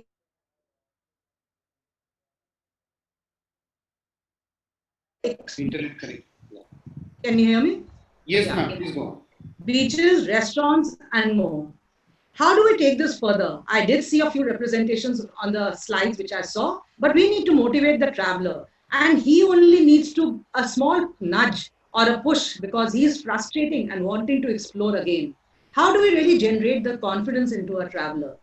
Tourism is all about freedom and experiences, and no one can curtail a human being to explore and feel. Vietnam Tourism Board needs to develop ease of business and travel. And I don't say this only for Vietnam. I also say this for India, because we would expect inbound to be also on a growing path as outbound, as you would like outbound to be. Partnership with association, and I say this as it is very vital. We have been working very closely with Vietnam government. As a matter, we were planning to have a convention, which is a yearly thing We've already talking to Danang tourism. And in a lockdown, we have to actually see that these partnerships work much more till the time the borders are not open fully. Cooperation and collaborations are the need of the hour. The strongest link in the value chain of travel with not only associations but countries also. The global pandemic, we need to open borders. What is different in India that is not different is different in another country? It's a global pandemic. That's why it's called a pandemic. We need to actually cooperate and collaborate at this time because there's nothing different that is happening in India and not happening in UK, Singapore, or anywhere else. So this is how we should be opening borders, thinking it is one country, one world, and it is together we need to overcome this. We need to, of course, put the standard operating procedures, the SOPs into place. We need to, yes, have RT-PCR testing for travel, which is very, very important for travelers' safety. And this goes to from both countries. TAI has been advocating very strongly with our government in India, and we have got Air India already coming and adopting this process, and we are looking for other inbound travel to also have the same effects. We want no quarantine at all. Why should there be quarantine when you're being tested? Yes, if someone is retested when on landing anywhere in any country, they could be admitted or taken to the medical thing. Medical assistance and contact details to be updated on website for a traveler to note. Medical assets is very, very important. Every traveler would like to know how he is going to be looked after in the country if he contracts this virus, because life is of utmost importance. Insurance should be a must for travel to any country, any state, any city. It is the need of the hour. The visa policies, I think standardization on bilateral basis needs to be adopted, not only in your country, but our country too. There should be waivers of visa fee because we need to actually push the client to traveler to travel. We need to incentivize MICE, weddings, and all the things that promote tourism and will actually make this link stronger. Luxury is big into place. People are taking charters and the on-demand packages are being done. That is something we need to look into. So we need to look into everything which has social distancing in place, and we can actually move around without being contracting any of the virus. DMC should be accredited by Vietnam Tourism Board. The agents that we are going to be working with in the future, and I say this again for both the countries, need to be accredited by the tourism ministries so that we feel safe, because we do not know how people are going to be surviving after this COVID-19. And we need to be feeling safe that the agent or the DMC I'm dealing with is an accredited one with the government. And that says it, like I said, for both. Skilling and education and upskilling of new norms of the industry, the front office staff, needs to be done again. We need to utilize the strength of TAI and other associations to develop these programs while we are still under the semi-lockdown to be prepared for tomorrow. We at TAI have been doing a lot of roadshows and we have a lot of MOUs with different countries. We have been renewing our contracts and we're adding on many, many more, especially in this COVID times. Because the best thing that's come out of this COVID-19 is that we are interacting more. We are in touch with more of, like we are in touch with you today. We are meeting everyone more. TAI has played a very important role earlier with Vietnam Tourism Board, like I said, and we request Your Excellency to continue doing so. TAI works closely with many tourist boards and even in these challenging times have been supporting tourism. We request Vietnam to sign an MOU with TAI to take this forward so that the right information, the right roadshows, the right skilling, the right educational programs saying that Vietnamese specialist or Indian specialist, it goes both ways, we should be tying up with each other to promote education, skilling, and knowledge. All the above would be required because I always say crisis does bring opportunities. And we need to use this opportunity to re-establish our tourism sector and to see that our country and economies go back and go back quickly. Because we need to restructure, re-look into our structures, re-look into our contracts and the ways of working. I will not take more of your time because I know we are running short of time, but we would love to continue this discussion whenever possible. Thank you, Akram, for again hosting it. Thank you, Excellency, and every dignitary on this platform today. Thank you and namaskar. Thank you so much, Ms. Jyoti Mayal, President of TAI, for your comprehensive view and a lot of guidelines as to what policymakers can adopt from it. As next speaker, I want to invite, since outbound tourism is the priority, I want to request Mr. Riaz Munsi, another leader in the tourism industry, in the tourism sector, President of Outbound Tour Operators Association of India, Ottawa, to kindly give your speech. Thank you so much, Akram, for having me. His Excellency of Ambassador of Vietnam in India, all eminent speaker, and my friends from travel trade. A very good afternoon, and hope you and your family are well and safe. COVID-19 has created unprecedented disruptions all over the world, not only in India, but we have to look at a restarting now. Before going that, I would like to compliment Vietnam tourism and Vietnam citizens, the way they have contained the COVID-19. You'd surprised to see the numbers, those who don't know. The cases so far in Vietnam is only 1,000 something, and most of them have been recovered. Vietnam is a COVID-free destination, and I think it has a huge opportunity to grow from Indian market. Before going forward, let me just give you a brief information about OTOI. I am the president of Outbound Tour Operator Association of India. It's a pan-India body. We have only members who are doing outbound tours from India. So being a active member, you have to be an outbound tour operator, and we have a stringent criteria in place to enroll only genuine members on board. As a lead member, any stakeholders can be a member. They can, even all stakeholders, we work very closely with all stakeholders in order to get information from them to pass on to our members, and in turn, they pass on to their respective clients. Let's see, in case, now it's time to restart. We have been locked down for so many months. It has been so many months. We all know new norms. All touch points have been redesigned, or it has been taken up utmost care from COVID-19. If we start from airport, all airports have been redesigned now. They are taking care of travelers to protect from COVID-19. All the destinations are taking care. Only you have to choose mindfully your accommodation to make sure that you are going to the right place.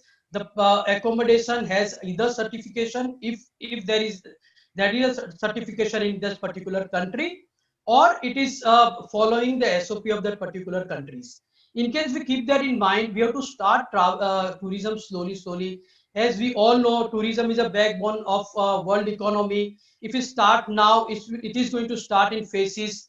We can start by restricting the numbers. Like Vietnam is free, COVID free, they can start, even they can put the certification of negative COVID certification, so that travelers can go with the restricted number. Rather, I feel the entire world should open up the travel and tourism. Vietnam has a huge potential and opportunity to grow from Indian market. If you look at Indian market, in 2019, 30 million people travel all across the world from India. And the way we were growing, it was expected to reach 50 million by 2022. Now, due to COVID, we may not there in 2022, but I'm still optimistic that we would reach there soon. It's a huge opportunity. And now, after COVID, post-COVID, if you look at, quite a few countries are focusing on Indian market. Indian market is going to be their top source market, as they know that India is going to emerge as one of the strongest outbound market in the world. Why I'm saying and why I am bullish? Because we Indian, we are a strong community. We have seen lots of ups and downs in our life. We know how to turn around. And if you see the history, we have come up strongly post any crisis. And similar trend you will see post COVID-19. India is going to be booming. As soon as vaccination is placed, the entire scenario going to be changed. India will grow substantially in domestic as well as in outbound. Now, what is Vietnam? Vietnam has so much to offer for Indian market, but right now, we need how to make a strategy, how to penetrate in the market. You can be a market leader for inbound in Vietnam from India, but you have to see how to penetrate. You have to make a strategy, as not only Vietnam, quite a few countries have an eye on India to get the maximum number of travelers from Indian market. Vietnam has a, the people generally know about Hanoi, Ho Chi Minh, and Halong Bay. But there are destinations like Da Nang, Nha Trang. They are the best destinations which offer variety of accommodation starting from 3-star to the 5 stars. And even some of the leading hotel chains have a presence over there. Now in India, you can tap all, the Vietnam can tap all category of people, whether it's a tourist, whether it's a, somebody is going for mice, wedding. It's a big market, and in case we strategize in a manner, we can definitely attract more travelers for Vietnam. As we also know, the dynamics are going to be changed, and people will prefer to stay at one place rather than traveling to multiple places. It is good for you to promote the beach destination. People will go and relax. And having said that, I'm not saying that not to promote big cities. Big cities are automatically would be complemented by the tourists who will stay either at one big cities on a while going or while coming. So let's try and promote the destinations which are unknown and which are more safe for travelers, because they all would like to stay away from the city, not with the crowded people, to remain safe. Also, Vietnam has, the advantage Vietnam has that there is no language issue. The people are warm, friendly, there is a rocking nightlife, the beaches are good, and it's a value for money destination. But we have to focus by 360-degree marketing strategy approach, by going into social media, electronic media, fam trips for tourism, media. We have to take everyone together in order to promote the numbers from here. As soon as you can see the India, as soon as we have opened up, the hotel has started opening up, there is a pent-up demand of domestic travel. You would surprised to know the hotels and resorts outside Delhi, Mumbai, and Rajasthan are fully booked during the weekends. Even the luxury resorts are fully booked, and I'm sure same trend will be witnessed as soon as more restrictions are removed and international flight starts. You will see the similar kind of demand for international travel as well. Vietnam is mix of nature and nature highlights and different culture diversity. And India also, we have a good relationship. Now, if there had been recently there had been a flight, but unfortunately we did not get that much of time to promote the destination. Now I'm sure in case we have a direct flight, the scenario going to be changed. Scenario is going to be changed for sure. Now, if you look at India, India is a different market. We are operate on a sentiment. So initially we have to push people to travel. Once few people travel, they start uploading their nice picture, beautiful memories, and the trend starts. And then the entire the market sentiments change, and they motivate to travel. And that's how the Indian market is. There is a demand, there is an urge of traveling. I really wanted that all the tourism of the world should look at traveling, starting tourism in a phased manner, with the restricted numbers, with the precautions. I am sure the travelers are not going to be a carrier for COVID-19 in case we take adequate precautions and the certification is placed. As a OTI, we work very closely with all the stakeholders.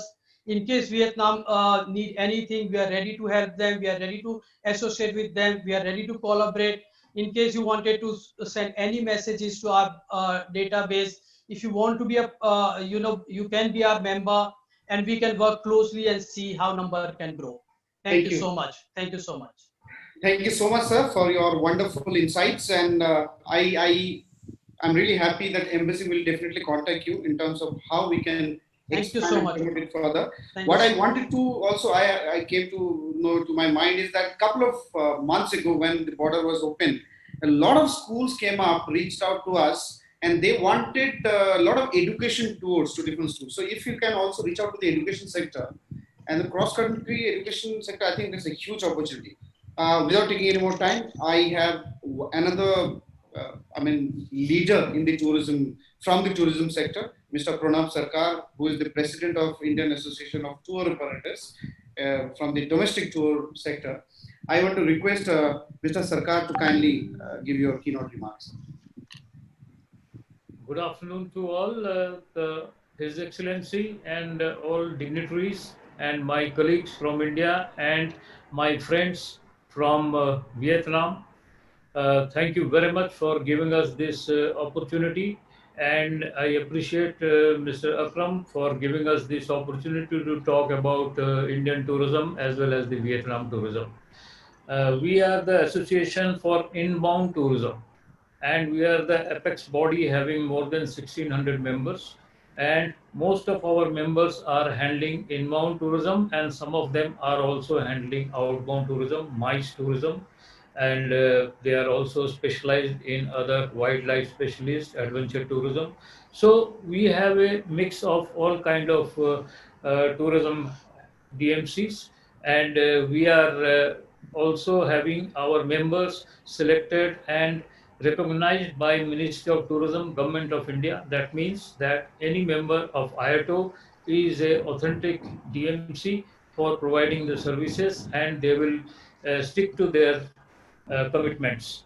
So with that, I start so that everyone get some confidence that IATO is one of the body that it gives a full faith and respect to the tourists when they come, and they always been sent back happy. We are in this business for more than 40 to 50 years within India, and inbound tourism is a big chunk for the development of our country's GDP.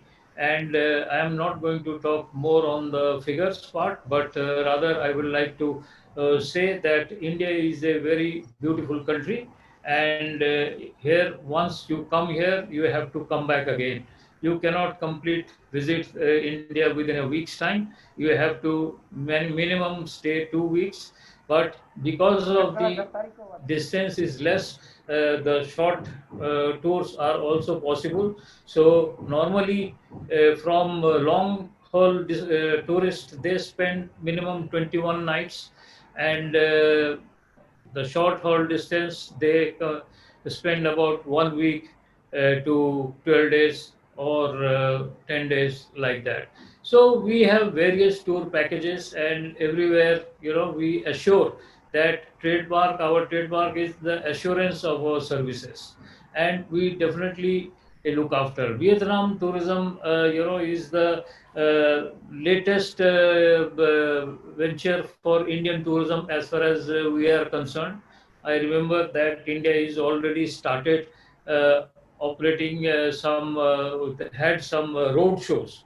India had some road shows to Vietnam to promote tourism to India, and we had very successful and very good response from the Vietnamese tour operators, and we are in this kind of contact and business, so that we have developed certain confidence level, and every year, as mentioned, that Vietnamese tourists are increasing, and I'm sure if this year would have been a better year, we would have crossed more than 20% increase this year, because there is a big demand for Indian tourism, because we offer not only the cultural heritage, the monuments. We have a huge brand name for our monuments, like Taj Mahal is one of the best monument.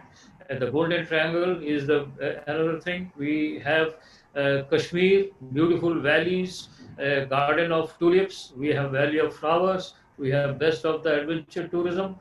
We have river rafting, and a big wildlife parks. Every state we have huge wildlife parks. We are the center for tigers, lions, elephants, all kind of jungle safaris are available. So with that, we are a complete package provider. Any interest anybody has, we are able to generate. We are having suitable budget hotels. We have luxury hotels. It suits to every pocket of the tourist from Vietnam. So there is a dearth of all things they look for, and we are able to provide. We have best of the Ayurvedas, we have the medical tourism, we have the best of the golf courses. Sorry. We have best of the beaches. We have now, with the new normals now started, even the stay at home, secluded places and homestays are becoming a big demand. Individual families, they can come and stay in exclusive homes with absolutely safe and hygienic condition. We are, all hotels are getting ready with the new normals. All airports are becoming new normals, and all our tourist vehicles are taking care with hygienic conditions. We are getting ready and waiting the government to open up. We are informing with the recently development things that India has reduced the visa fees. Now with $10 you can visit India for a month. So therefore we are also trying our best that with the new normals, when the borders are open, visa fees to be reduced further, and it should be available online. So there should not be any difficulty. And Vietnam is our friendly country, and bilateral tourism promotion is already happening, and we give respect to each other. Therefore, we hope that the tourism will grow, and the government is also keen to open up, and there should not be any quarantine for any arrivals, so that people can come and then go if they are clear of the COVID testing reports. And as everybody says that vaccine is going to be the new invention. As soon as it is there, the tourism will be growing.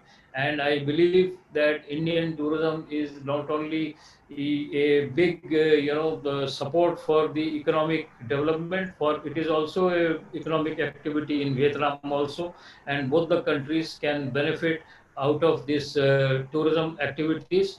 And I feel that near future, after November, December, things will be better. And India, though it is coming very high, but under control, and our medical system is quite good, and the recovery rate is very high. Therefore, it is not that if somebody is affected, will be, not survive. It is not like that. Therefore, our medical system can take care. So we can assure that our country can give both the tourists as well as the foreigners who are coming here. The medical support is also available. And with this, I will like to say that we are ready to have FAM tours for Vietnam tour operators to come to India. And in collaboration with our tourism in Government of India Tourism Office in Singapore, we can organize some FAM tours to India at a given time when it is open, so that the tour operators from Vietnam can come and see themselves before they start really promoting tourism to India. So with this, I welcome you all, and thank you very much, Mr. Akram, for giving us this opportunity, and wish you all the best, and looking forward for such webinars in the near future again. Thank you very much. Thank you. Thank you so much, Mr. Pranav Sarkar, President of Indian Association of Tour Operators, one of the leading associations, IATO, more precisely known as. With this, we had three important leaders from the tourism sector. We have three more. So I want to invite the next speaker, Mr. Rajan Stegal, who is President of Indian Gulf Tourism Association, and also a co-chair and many member of many tourism committees in PhD, Chamber of Commerce and Industry, FICCI, and CIA Northern Region. So Rajan sir, I request you to kindly share your remarks. Yeah, thank you, Akram. On behalf of the travel, tourism, and hospitality industry, we want to welcome Vice Chairman of Vietnam Tourism, His Excellency, diplomats, dignitaries, and my colleagues from the travel and tourism industry from India and Vietnam. His Excellency, we must compliment you for your ongoing efforts during pre and present COVID crisis to promote tourism between India and Vietnam. You know the potential and power of Indian traveler, and you also mentioned that you want to bring Vietnam nationals to India, because tourism is a two-way traffic. So I think your initiative is great. We have seen and we have met so many times in various roadshows organized by your embassy under your leadership, various other events. Sir, you got muted, sir. If you can unmute yourself. Suddenly we are not able to hear you. I think by mistake you got muted. Sorry for the inconvenience. They have been to Vietnam from the Indian travel journalist. They spent almost 21 days in Vietnam and they have covered a very good story, and I think they are going to publish it very soon. As you know, the future travel, I am not going to discuss any figure, but the future travel, whenever the world will open and the travel will start, the people want to travel or the countries want to welcome the tourists which are safe and responsible. For the next 1 or 2 years, they will not look for the numbers, but they will expect good, safe and responsible travelers. So I think for that, Vietnam and India are very good destinations to promote. The Indians will prefer Vietnam to travel because of its connectivity, how they handle the COVID crisis. It's safe, the social distancing is there, and they have so many things to offer which Indians already witnessed before pre-COVID, because the traffic from India to Vietnam has increased in a big way. So I will just concentrate on few things, His Excellency and my other travel colleagues. The first thing which opened in the travel and tourism sector, or you can say sports sector, are the golf courses. The golf courses open all over the world, and even in America, the professional golf events have already started. And India, if you can see, His Excellency, all the golf courses are full with golfers, because golf courses are the most safest place, close to nature, open, fresh air, water bodies, trees, and people get a lot of positive energy. And I think Indians are now looking and they are already visiting Vietnam for the golf tourism, because golf in Vietnam is in a very good way compared to other Asian countries. They are more economical, they are more challenging. The hotels are very friendly, and you have beautiful 35 golf courses in various destinations. And when a golfer travels with his golf bag, he wants to play at least 4 to 5 rounds of golf at various golf courses. So you can imagine, Vice Chairman, His Excellency, when a golfer plays 4 to 5 rounds, it means he will spend minimum 5 to 6 days in that particular country, which is a big boom for the hotel industry. He will stay for 5 to 6 nights. He uses the golf courses, he uses the spa, he visits the restaurants, he visits for shopping. If he's traveling with his spouse or with his friends, they will all go to shopping and sightseeing.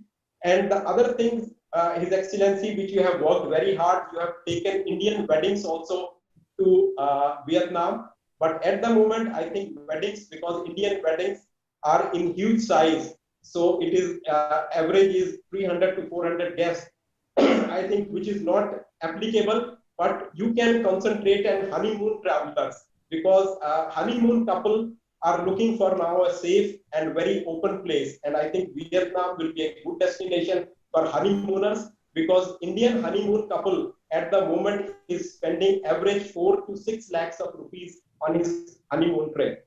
So this is another advantage.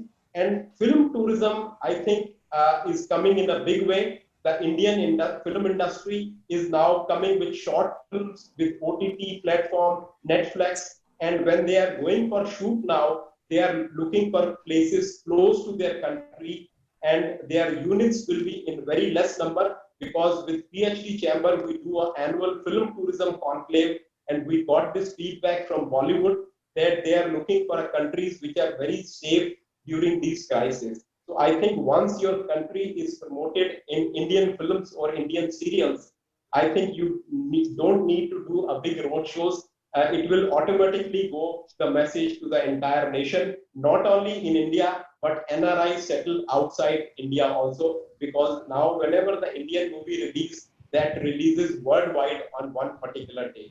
So I think this is very, very important, sir. And as I said, your connectivity is very good. You handle COVID in a very professional way. You are safe. Vietnam is very economical compared to Thailand, to Malaysia, Singapore, and Hong Kong. And our golfers, when we done some events, small events, few weeks back, and people were asking us which will be the future destinations you recommend. And as president of the India Golf Tourism Association, and our members who are also the members of all these associations, and they specialize in golf tourism, they were saying Vietnam will be the right destination because some of them have already tried before the COVID, and now they are looking forward once you open your borders and when Indians are also safe to travel, because we don't want to bring bad name for India, and especially we are working very hard to make India as a great destination, and we are very grateful to you, His Excellency. You always talk that Vietnamese should come to India. There is a lot of Buddhism in India. I think the world's 85% Buddhism is in India. And last week, our Ministry of Tourism has done a conclave on Buddhist tourism, also the potential of Buddhism in India. And once the Srinagar will be opening very soon, they have 4 beautiful golf courses over there. It will be the perfect destination to visit after COVID because the entire Jammu and Kashmir state looks like a golf course. And there are other destinations like Madhya Pradesh. I was in touch with Secretary Tourism Madhya Pradesh few days back. And we just talk about a golden triangle, Delhi, Agra, Jaipur, Delhi. But we have not golden, but we have diamond triangles. Agra, Gwalior, Orcha, Khajuraho. There are so many triangles in South India. There are so many triangles in Western India, Central India. And I think when our Mr. Pranab Sarkar will do the road shows, they will do it with all these triangles in Vietnam. And once I think India and Vietnam tourism will increase, the potential and power of Indian tourism, His Excellency, in your last 2 years. And I am sure once the crisis will be over, the things will be normal. Indians are looking to Vietnam in a big way. I can assure you on behalf of the travel tourism, golf, film industry, that Vietnam will be a booming destination. And as you said in the beginning, that Indians will be in the top 3 in the next coming years to Vietnam. And I wish all the best to all my colleagues. Once again, thank you, Vice Chairman, His Excellency, for conducting this road shows and your energy to positive energy. Now the positive word in COVID is not good. People always look for negative, but in our life we have to be positive, and we have learned a lot from you in the last 2 years, and we hope to continue in the coming days. Thank you very much. Stay blessed. Thank you so much, sir, for sharing a lot of ideas and your wisdom of years of experience working in this sector.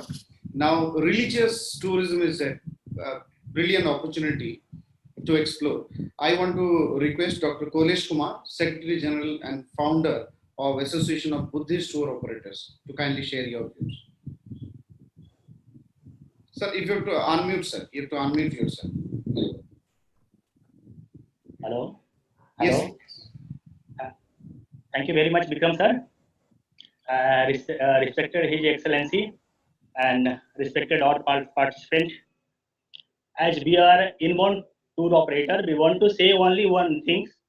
There was a time when the Bodh Gaya is called mini Tokyo, and then time change. Then Bodh Gaya was called as a mini Lhasa because a lot of Tibetan were there, and then time change. Bodh Gaya is called mini Bangkok, and nowadays Bodh Gaya is called as a mini Hanoi or mini Vietnam. Lot of Vietnamese peoples they are coming. First destination is Bodh Gaya. As I think 5 or 6 years before, the first time the Prime Minister of Vietnam came first in Bodh Gaya, and then after he went to Delhi and Bangalore and other places. So how important is Bodh Gaya or Buddhist sector in Vietnam. 85% is Buddhist in Vietnam, and you see more than 90% Buddhist monuments in India. So better you say not only for Vietnam, the Buddhist sector or Buddhagaya Buddhist in India is a lifeline of all the Southeast Asian country or Buddhist country or Asian country. So everyone they want to come now in pandemic also. Everyone they asking when the border will open, when the flight will open. My so many tour operator they are asking when the Buddhagaya is going to open. So they are ready. They are not thinking about what the rules, regulation of the government regarding the COVID. They only ask. They are asking only when the Buddha Gaya is going to start. So how enthusiastic is pilgrimage tourist?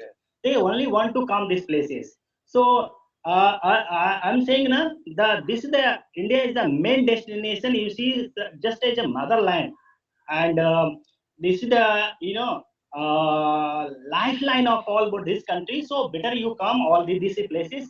And as a Secretary General of AVTO, we want to say how Indian people they love to Vietnam. I'm giving one example. As you know, our former Defense Minister George Fernandes, he was in Vietnam. Some media people they ask if he want to reborn, in which place he want to reborn. Then George Fernandes he said, nah, I want to reborn in Vietnam. So last year I was thinking why he was saying like this. How is Vietnam? I never visited. So according to the invitation of United Nations, last year I was went to Vietnam in the function of Visak Purnima. So I went there places and I was surprising. 5 days I was there. I met the Prime Minister of Vietnam and I just requested, sir, I am from Budhagaya. I am from India. And Nalanda, Rashid. And he was very surprised. He said, oh, Kumar. I said, sir, you please come. Then he said, yes, we want to come. Well, but lot of work there, no time. But definitely I will come these places. So you see, how Indian people they loving to Vietnam and Vietnamese people love to India. You know, see how our relation is. I was there in the fan trip in Vietnam. There was a, I think Sava. Sava is some state of Vietnam. There is a boundary, and then that boundary's name is Indo-China border. I was surprised. Oh my God, where is India? India is thousand kilometers far from Vietnam, and here is the boundary name is India-China border. So you see how the relation is. So, but according to the Buddhism, I think 2nd century AD or 2nd century BC, 1st century BC, Buddhism went that places, and because no, the Ashoka sent the Mahendra and Sanghmitra, son and daughter from Sri Lanka and Sri Lanka to the old name of the Vietnam is Champa. So he went to the Siam, Champa and other places, explored the Buddhism, never explored the Buddhism and never returned to India. So that's why 1st or 2nd century AD, BC AD, he went to all the places Buddhism explored. And you see the history, the 7th century AD, the Chinese attack in Vietnam, and then he carried a lot of more than 600, 1,350 monuments or the statue of Buddhist. They carry from that places according to the history. So India and Vietnam relation is very strong. Every the Indian people they love to Vietnamese and Vietnam culture, and both are agricultural land, both are agriculture and both are the land of Buddha. So we have a very good relation, and the business forum according to the religious. I am because I am dealing with the Buddhist sectors, and about more than 35 countries in AVTO. Vietnam also have AVTO office, secretariat office there. So I only waiting about the COVID. So if any medicine or vaccine will come, or government will start the international flight or visa session, the tourism will bounce. Not only for that, more than that, everyone they waiting and waiting for the start these things. So I wish also tourism will bounce very soon. Thank you very much, sir. Thank you so much, Dr. Kolesh Kumar, Secretary General, Founder of Association of Buddhist Tour Operators, for your very insightful, motivating speech. Like Buddhist tourism, MICE tourism is another sector which is growing exponentially between countries. And to speak on that, I want to invite and request Prince Subhash Chandra, Director of Asia Market MICE, Asia DMC, to kindly share your views. This is our final speaker. Post that, we will start interaction with our tour operator joining us. So, Mr. Subhash Chandra. Thank you. I will share my screen from my side. Just give me 1 second. Yeah. Can you share your screen now? Can you see it? Yeah, we can see it. Please go on. Okay, good afternoon, His Excellency Ambassador of Vietnam to India, Mr. Hawat Siu, Vice Chairman of Viet, Mr. Nomi Duc, Chairman of HG Holdings, and also the organizer, distinguished speakers, friends from travel industry and hotel industry. Ladies and gentlemen, thank you for the opportunity to present the preparation for inbound tourism after COVID-19. I also thank Mr. Thuong, First Secretary of Vietnam Embassy, for giving support on this thing. I am Subhash, Director for Asia Market in Asia DMC, and also a taker of Global MICE. So before going, I will just give a quick introduction about my company. So we are a 22 years old company with the excellence of service and 2 times World Travel Award winner for the leading DMC in Vietnam, Cambodia, Laos, Myanmar, and Thailand. Over 10 years of Vietnam Tourism Award for the leading inbound tour operator. Largest fleet in Halong Bay with 17 cruise vessels. GSA for INDIGO, American Airlines, Jeju Air, Hawaiian Airlines, Cambodian and Korea. DB1, leading online hotel and air ticket booking system, a culturally diverse and multilingual team, great engagement towards corporate social responsibility. Now, about Vietnam. Why Vietnam is the safest country? While many countries downplayed the threat of COVID-19, Vietnamese government communicated in clear, strong terms about the dangers of the illness before the first case was reported. Early action ranging from border closures to testing to lockdowns, the Vietnamese government has prioritized health and well-being during this epidemic.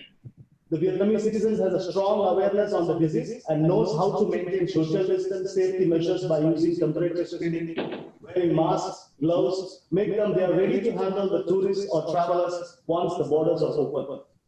Travel and tourism is seen as a necessity, not a luxury now.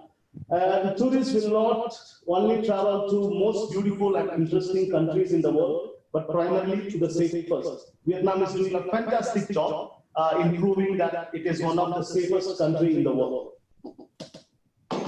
About our COVID status, currently there were a lot of staff laid off, but what we did is we created jobs during this time when the people were losing the jobs in tourism. We focused on several other businesses and we created jobs for our staff who lost the job. And we also created revenue for them. We will update about that in the next presentations.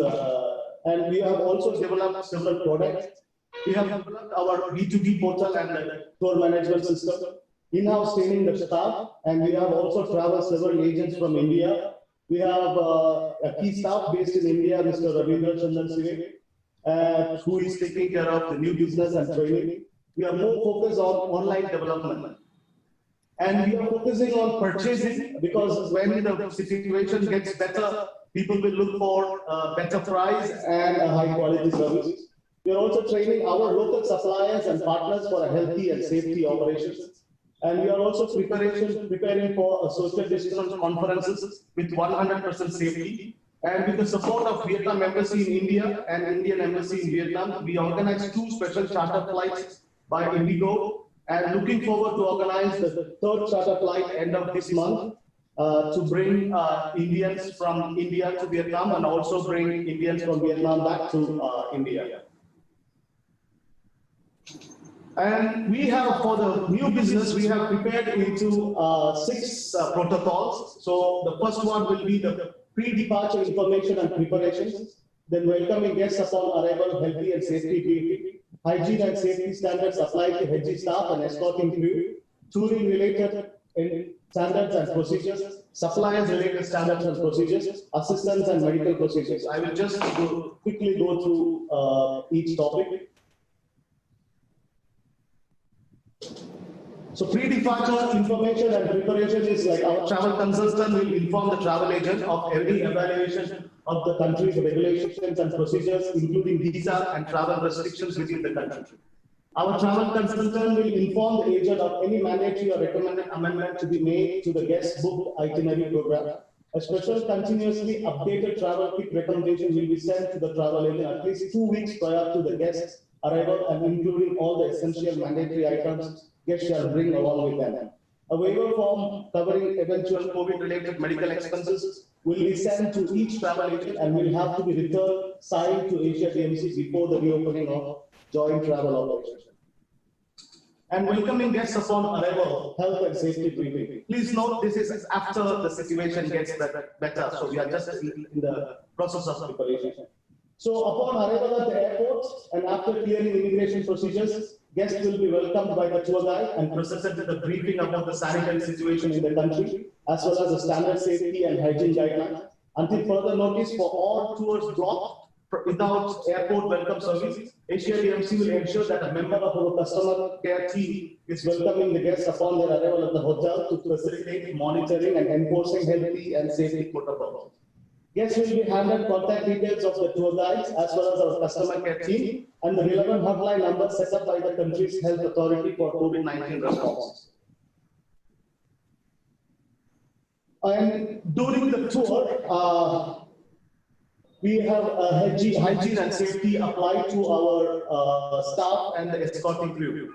Asia DMC staff and escorting crew will be briefed on the destination's current ongoing regulations, on the principles of transmission barriers and precautions one can take to prevent the risk of transmission, on sanitation enhancement, and on the response to give any specific health-related situations while escorting the guests. All our staff and crew have to wear a protective mask at all times when we meet the guests and be equipped with hand sanitizer. If our staff member or crew suddenly present any symptoms of being sick, he or she will be separated from the group and taken to the medical examination procedure. And if everything is safe after the examination, we may allow them to involve with the guests.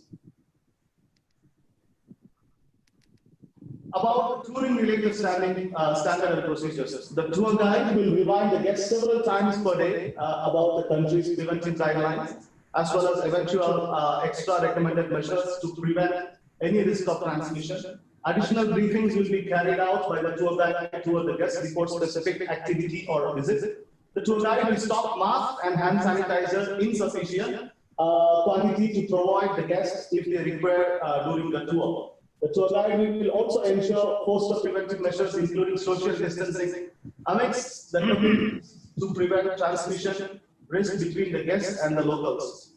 The tour guide, in coordination with our operations teams, will reserve the possibility to do some last-minute adjustments to the program if these are to prevent any risk to ensure high safety of the guests and also to the local communities. And the supplier-related standards and procedures. So for all meals in restaurant and for food shops, our reservation team and the tour guide will make sure our guests can benefit enough private space and eat with the maximum exposure to transmission risks. All private cars, vans, and our coaches using our guests during the tour will be cleaned and disinfected before allowing our guests on board. Our guests will have to comply with every hotel's, airlines, cruises policies and safety protocols established by hotels, airlines, cruises. We will be able to provide these to the travel agent upon request before the tour.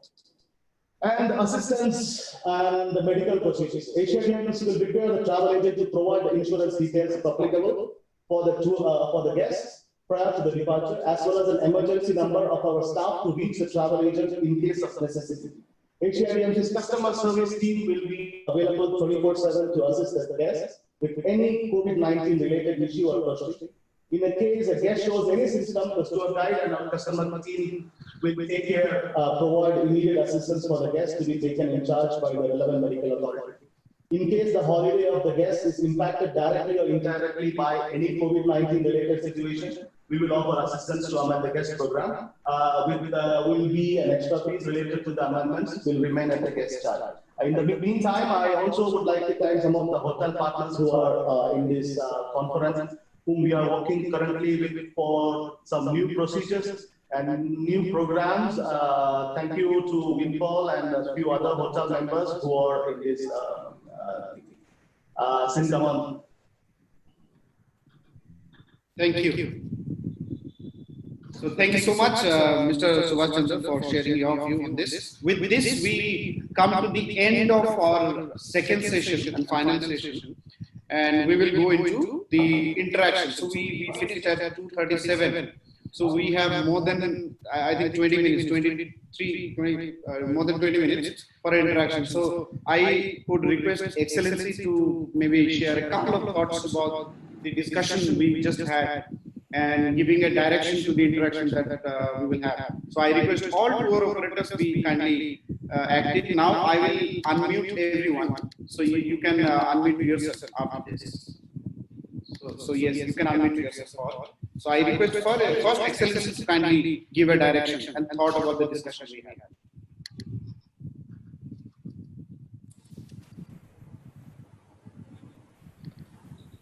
Hello? Yes, can you hear me? We can hear you. Well, I would like to thank all the panelists and the presentators for all the input to this webinar.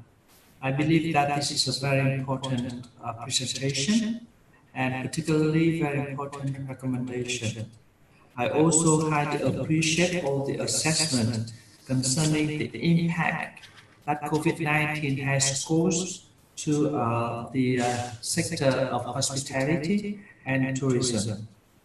Now, the way forward, I suggest that we need to get ready for the post-COVID-19. From embassy perspective, I believe that there are a number of takeaways that we really appreciate.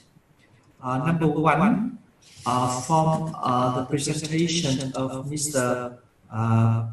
Pronat Shaka, President of Indian Association of Tour Operators, when he mentioned about farm tour, which is ready.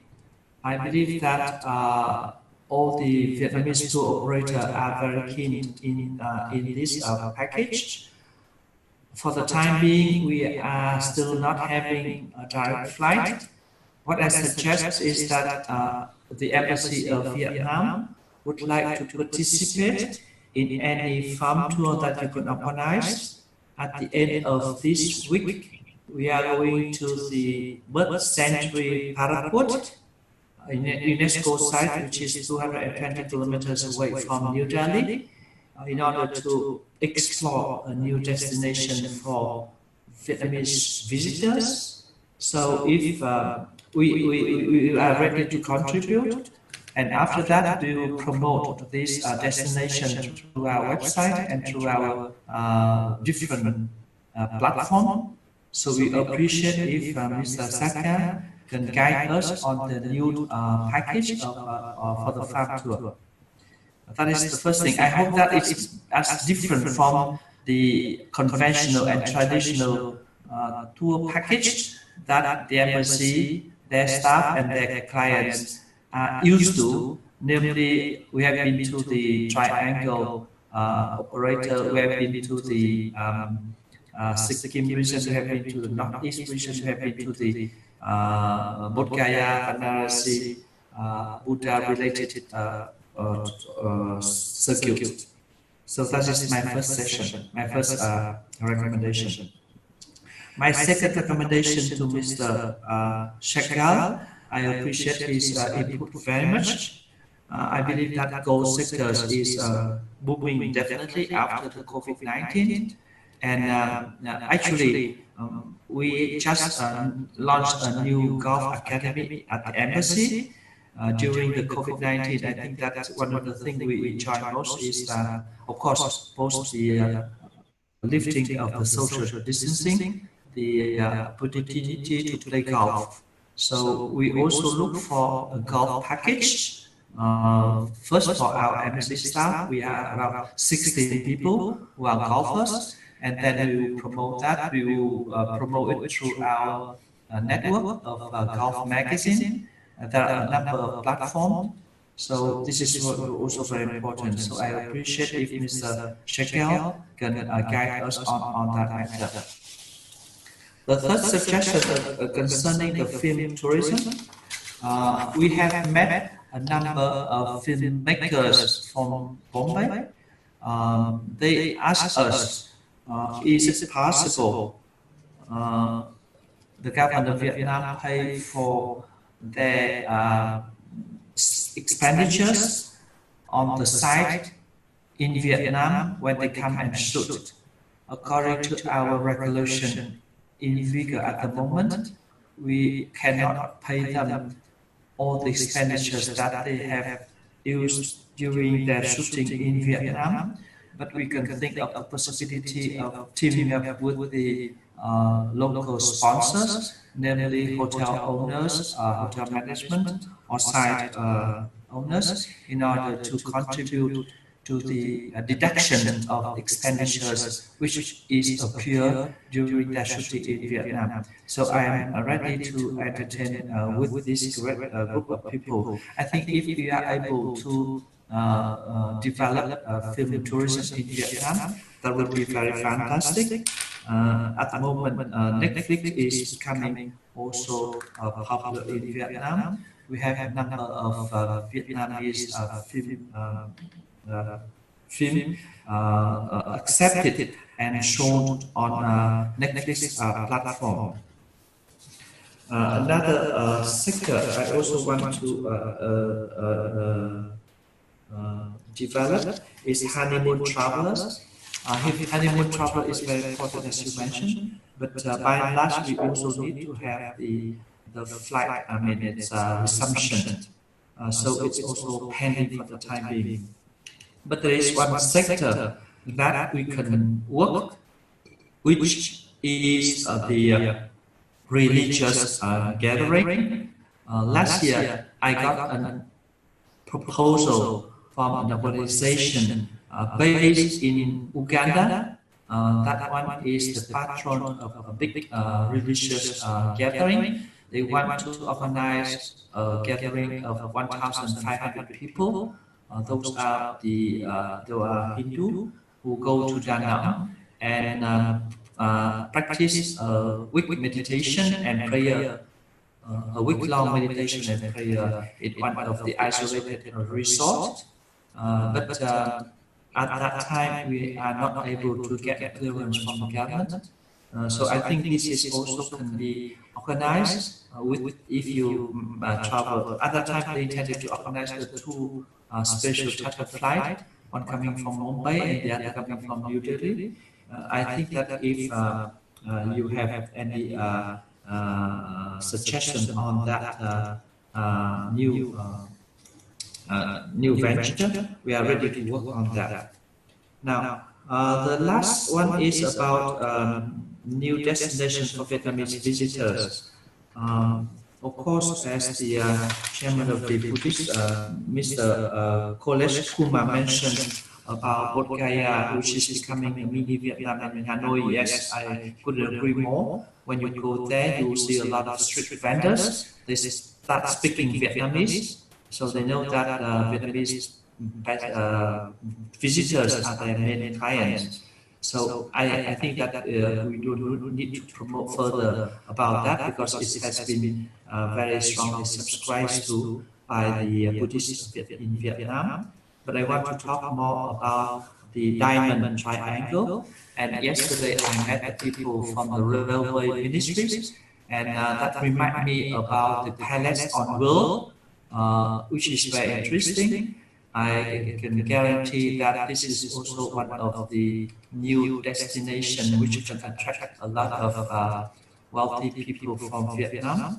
But I have never had the opportunity to interact with any agency which is in charge of the package of the palace on wheel. I think this is very nice, and I also want to talk more about the diamond triangle. And last but not least, I think that Srinagar and Ladakh becoming the famous destination for adventurists in Vietnam. I hardly heard about the presence of any company which are developing and promoting that itineraries. So I hope that you will be able to work with our embassy. At the embassy level, we have one Miss Dung who is participating in this webinar. She is in charge of promoting tourism in Vietnam.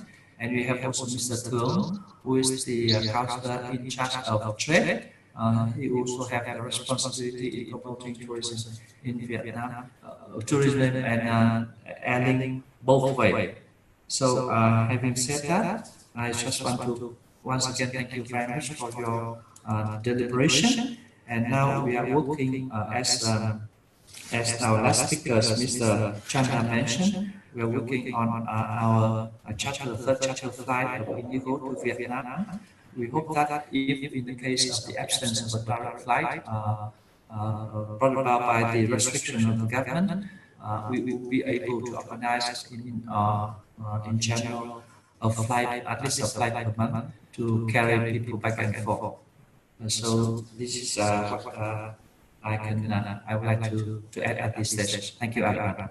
Thank you so much, Excellency, for summarizing the entire session and sharing your observation. With this, we open the floor for question and answer. So, any question to our chief guest joining from the ministry and all our respected speakers and presidents of corporate associations, they are there to answer your queries or your observations. Yeah. I would like to make some comment, my name is Pranab Sarkar. To the reply to the Excellency is a very good observation by him, and I would like to inform him that as IATO we shall get in touch with him in the Vietnam embassy, and we will give all the details what he is asking for.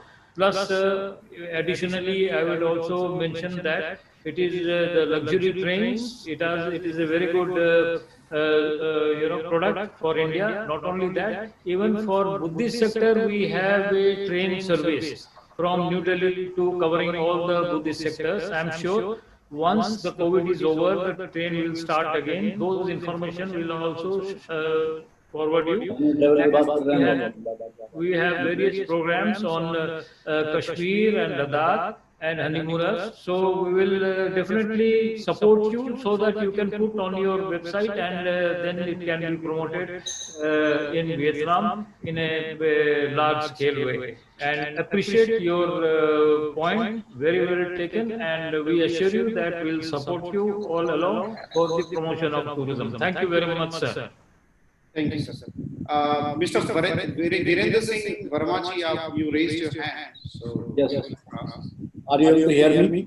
Yes, sir. We can hear you. This was the, let me congratulate you for organizing this session on tourism. But I thought that along with tourism, we had another session also you had on the renewable source of power. My point is that along with the tourism development of the power sector, I'm slightly digressing from the main subject, but it is important. The development of the power sector is important. So, I being a professional who have worked for more than 45 years in this sector, headed as member planning of Central Electricity Authority, was responsible for the total power planning in this country. And later on, my last 5 years with the Central Electricity Regulatory Commission, I was member technical as well as the chairman of that commission. So I am familiar with all the facets of the power sector. I would suggest that the tourism can prosper, provided the electricity also prospers. So I am prepared. I had suggested last time also that if the Vietnam ambassador takes initiative and sets up a committee to go into the power planning of Vietnam in the futuristic viewpoint, that how much power is required and what kind of sources of power will be there. I can be one of the important functionaries in this. Presently, I am advising the SNS Power Company in India, responsible and taking up the projects in African countries, in India, in association with Chinese also, although there are sanctions against China now, but our organization is important. I'm prepared to head this panel. We can have participation from other organizations like VHL, NTPC, one of our Central Electricity Authority, and representation from SNS Power Company. We would, I suggest that we would study the power sector of Vietnam and suggest the futuristic point of view and line of action, how to go ahead, so that the tourism sector as well as the other industrial development takes place in Vietnam. Because tourism cannot prosper unless the availability, consistent, sustained way of availability of power is available. Thank you, sir. Thank you. I am thinking of Vietnam, not of India.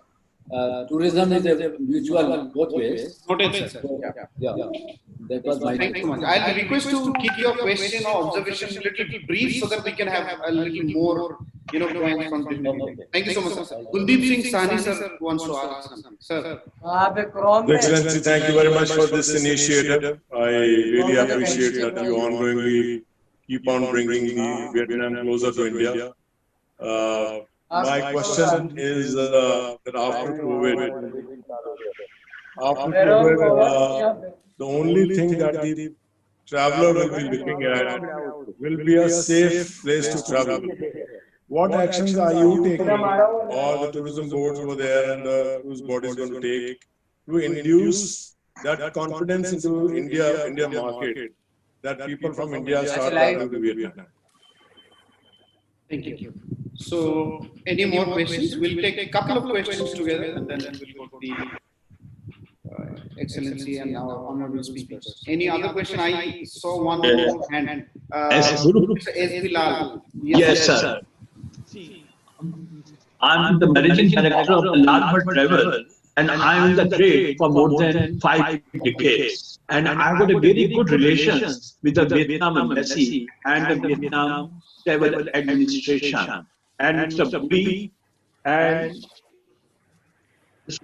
and other administration. And I have been invited by the Vietnam Tourism Administration in 1930 for the FAM trip. And I got a very good relations with the Vietnam and the Vietnam Embassy. And I can tell you, Vietnam has a very important destination and very good cooperation with the country. And I have been to Vietnam actually several times, and I never had any problem with the Vietnam. Whether any language, food, transportation, anything. And what I can say about Vietnam, and moreover, we have got a very good relations with the tourism company, with the Indian company and Vietnam company. This I can say. And Vietnam is a safe destination. Thank you. Thank you, sir. Any question? This was your observation, right? Thank you. Because I have got a very good relationship with Vietnam, with the administration and everything. So I have no question for that. Because I know Vietnam, and moreover, the only problem with Vietnam is the direct connection. Once the direct connection is there, then you will not. Right. Thank you. Any other questions or observations? Excuse me. Can I speak? Please. With your introduction. Yeah, good evening. I'm from Rajkot, Gujarat. I'm Mr. Sanjay Mehta from Transglobe Travels. Good evening, everybody. We have been doing outbound to Vietnam, but since due to COVID, we had some groups which got cancelled. And this is my genuine request that somewhere the hierarchy, like consulate or the tourism ministry, should get in and see that all the refunds are processed back to the tour operators. I don't know. I understand we are all passing through a bad time, but the refunds were promised by the tour operator, but still it has not been done. So I would just request to share a contact where we can just bring to the notice of the concerned department that these are the tour operators who needs to be taken into consideration, and they should be requested that you please see that you release the amount what is pending at your end to the Indian counterpart. I think that would be a good gesture. Yeah. Noted the question. Yeah. Any other question? We have 4 or 5 questions. We would request then our honorable speakers, especially our vice chairman joining us, for your observations on this, on the couple of questions. So, honorable vice chairman, can you hear us?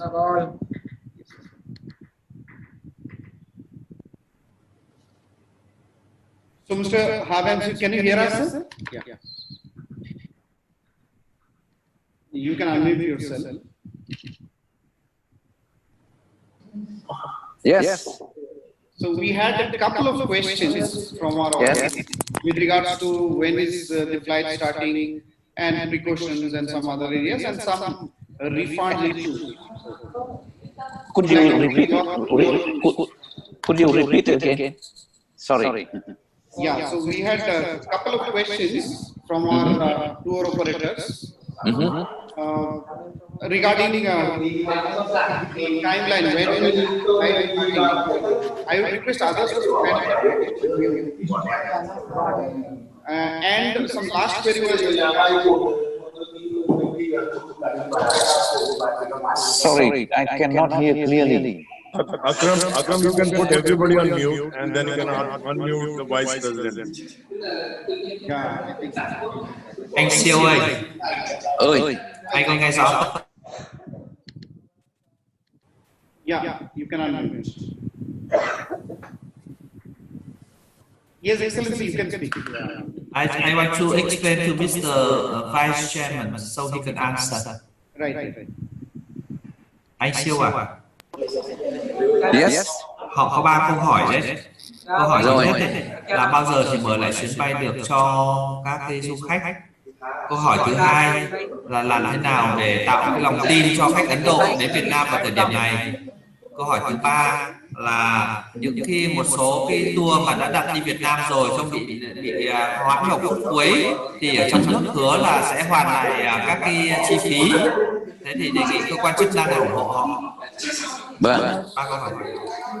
Câu hỏi thứ nhất đấy, for the first question, I would like to inform you from. Can you hear me? Yes, sir. Okay. From 15th of September, the 6th flight from international flight route Vietnam Open is to and from China, from Korea, and from Japan, and Laos and Cambodia. That is. But for the passenger now, for experts, businessmen, diplomats, and a company person, and all people inside our country have to be comply with all medical procedure. And the day of quarantine reduced from 40 days to 5 days, as I mentioned before. We also plan for open international air road for other destinations if the safety condition is satisfied. For the second question, all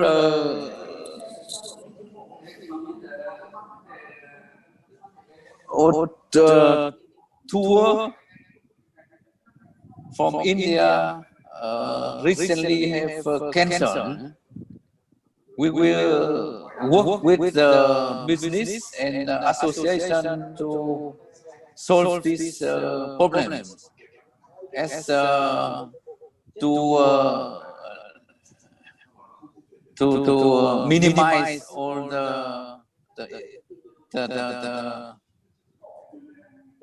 the loss for both for the tour operator and the tourist. For the third question, người đại cái câu hỏi thứ ba là gì đại sứ nhỉ? I cannot hear the. You have to unmute Excellency. Bởi vì là họ muốn là bây giờ vào Việt Nam thì làm thế nào để tin cậy cho các du khách, thì có cái chính sách nào cho các cái du khách đến không? Cho các du khách. Bởi Việt Nam là rất là tốt rồi, nhưng mà bây giờ làm và biện pháp như thế nào? For the measurement for tourists to be don't worry about how to deal with travel the day in Vietnam. The tourism authority, local tourism authority, and also association work together with business, hotel, tour operator, and hotel and destination to ensure all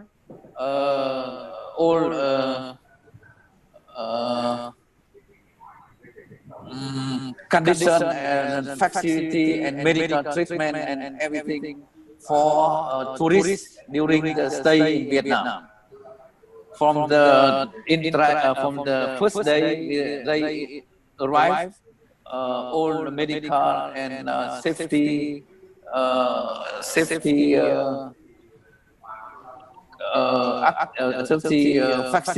and providing to the tourists, as well as what any difficulty could be together solved from tour company together with government. The government from local and central government work together with local tour company to solve all problems with tourists dealing with during their stay in Vietnam. So far is my question, my answer. Thank you, Honorable Vice Chairman. Any other questions? We can take a couple of more questions. While again, unmute you all can unmute yourself. So now, if there is any question, you can ask. Yeah, Akram, my intention of asking the question was that we know that every country is taking action to take care of COVID when people arrive into the country. But then, before that, there is one stage where the country has to invoke the confidence in the customer to say that I'm going to go to Vietnam. For that, they have to advertise here, or they have to do some programs here. So what are the actions they are going to take in India that the customer chooses to go to Vietnam? That's what my question is. Right, sir. Actually, this is one of such initiatives, sir, that we are doing a tourism webinar under the INDO-VIETNAM Business Forum 2020 is an indication that we are now building the confidence, or we are rebuilding the confidence with the tour operators first, then we will go into the second other steps. Yeah. But is there any plan for that? So, Excellency, would you like to react?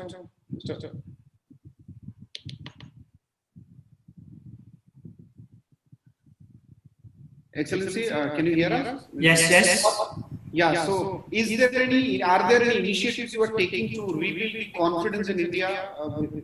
So this initiative is a part of that I just told. Others are marketing and other initiatives if you are planning. Actually, as the purpose of this webinar is to promote tourism both sides.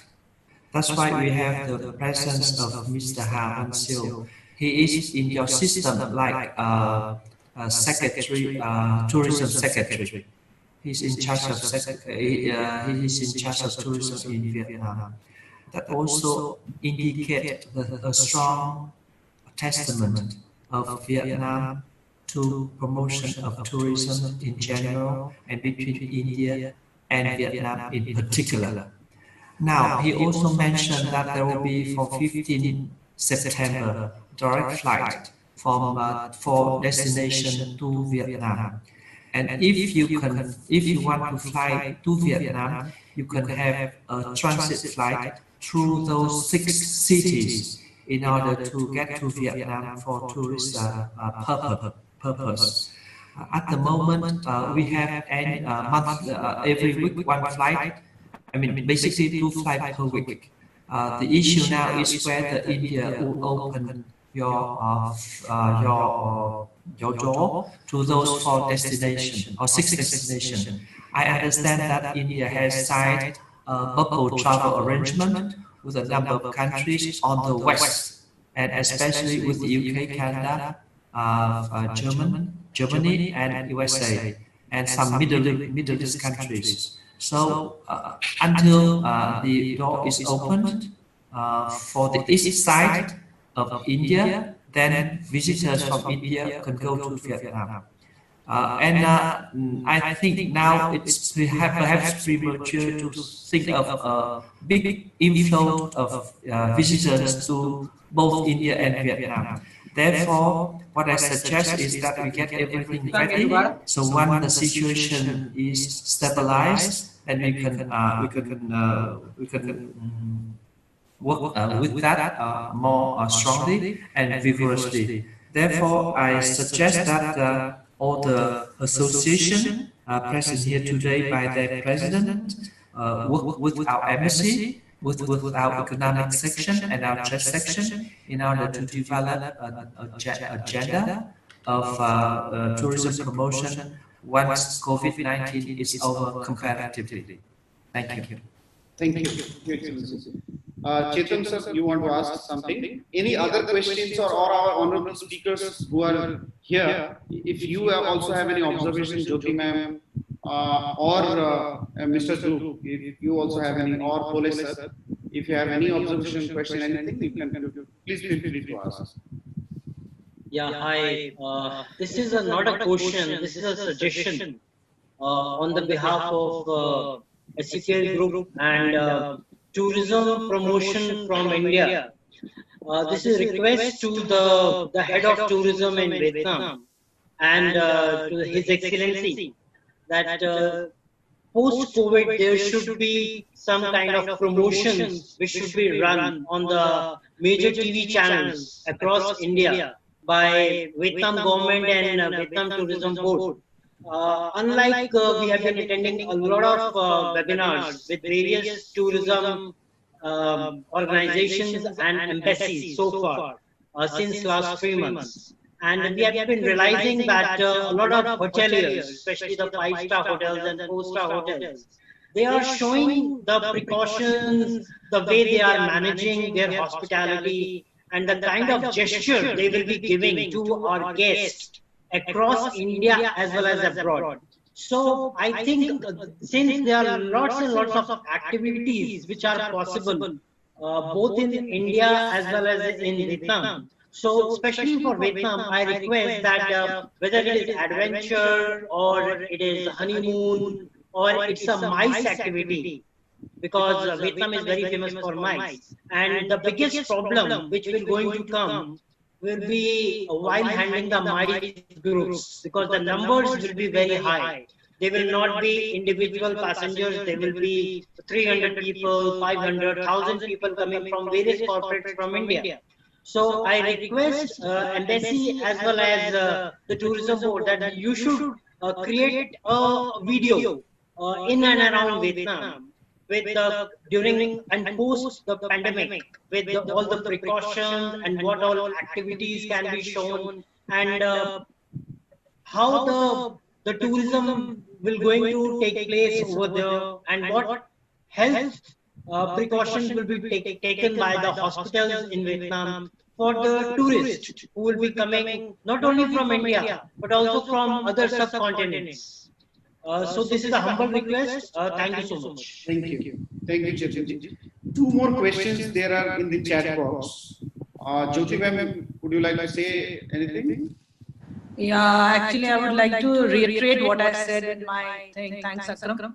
That, like I said, anyone who's traveling, and I think Chetan just said this, that we need to know what the quarantines exactly is, whom is it going to be paid by, how is the medical assistance going to be given if someone does get this disease, so the catches the viral. So these things are going to play a very, very important role. And besides playing a very important role, I think the thing is that it has to be disseminated to the members and to the entire industry and to the consumer. You know, that is the most important thing, because the confidence of a traveler is only going to be generated if he has this things in clear picture.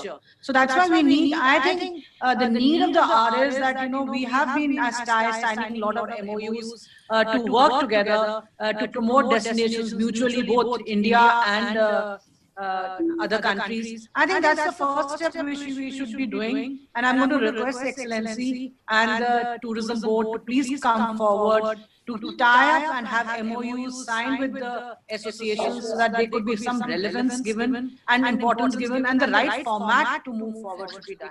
And it's a suggestion which I have said that earlier in my opening remarks, and I would just reiterate the same thing, because yes, once these things are established, tourism is there. We know Vietnam is capable of handling the best tourism. We know India is capable of handling the best tourism. And we know the products are there. We know that everything else is going good. But right now, there is no confidence into a traveler. And of course, the flights have to start, the borders have to open. So all those things need to come into place before we start actually thinking about travelers, how we are going to promote certain sects, because that will only come when the confidence comes. And we need to start doing that through our membership, through our associations, things like this to move forward. And I'm going to request His Excellency to please take this action quickly. Thank you. Thank you. One more question I just got in the chat box, so I thought not to ignore it. Is Mr.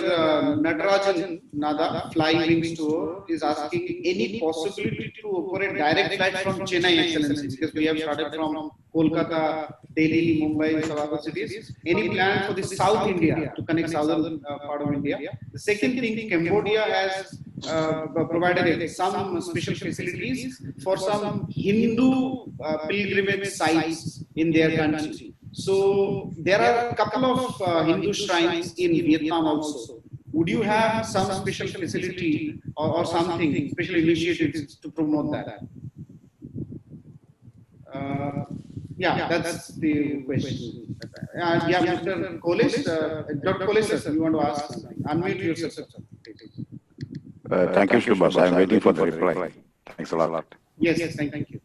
Yes, Kolis, sir, please. Yeah, His Excellency, because a lot of nowadays, as I said, Bodh Gaya is a mini Vietnam. So there is a 54 country direct involved in Bodh Gaya. Some countries, they have started the PR office or consulate general like Thailand and other in Bodh Gaya. Because mostly the Vietnam people, they are coming, there is some problem about the language. And they are not coming only for 4 days, 5 days, 6 days. They are coming more than 15 days. A lot of tourists they are coming. Can it possible to start this time in Bodh Gaya, there is one PR or licensing office, Vietnam licensing office or PR office, so that that will be the both way beneficial, because Indian people also from Bodh Gaya, there is an international airport, so many people or if possible you can start some flight also direct to Bodh Gaya, and so many charter flight is coming from Vietnam, Hanoi. So and Ho Chi Minh. So my request, sir, from Indian people also go to Vietnam, and Vietnamese people also they are coming. If any problem about the language and other thing, anything, they can assist, they can cooperate. So my request, sir, can it possible to start a small licensing or PR office in Bodh Gaya, like Thailand. Thailand they have started, and other country also started, and Bodh Gaya directly involved about the 54, 55 countries. Thank you, sir. Thank you. Excellency. I think there are 5 questions. 3 questions Mr. Vice Chairman will answer, and I will answer 2 questions. 3 câu hỏi của anh Siêu. Câu hỏi thứ nhất là họ đề nghị rằng là Tổng cục Du lịch sẽ chuẩn bị các cái video clip để giới thiệu quảng bá Việt Nam, sẵn sàng đón khách sau mùa dịch. Và trong cái quảng bá đó thì phải nói rõ xem là bệnh viện sẵn sàng như thế nào. Honorable Vice Chairman, there is a background noise in your office. Bây giờ như thế nào? Sau đó thì mình phải có kinh phí để mình chạy cái background. Anh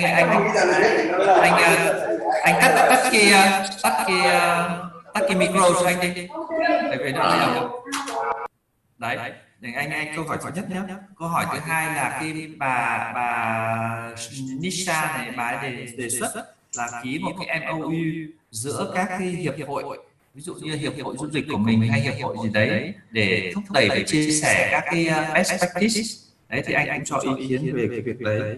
Cái câu hỏi thứ ba nữa của ông liên quan đến là họ có rất nhiều Hindu pilgrimage, tức là những người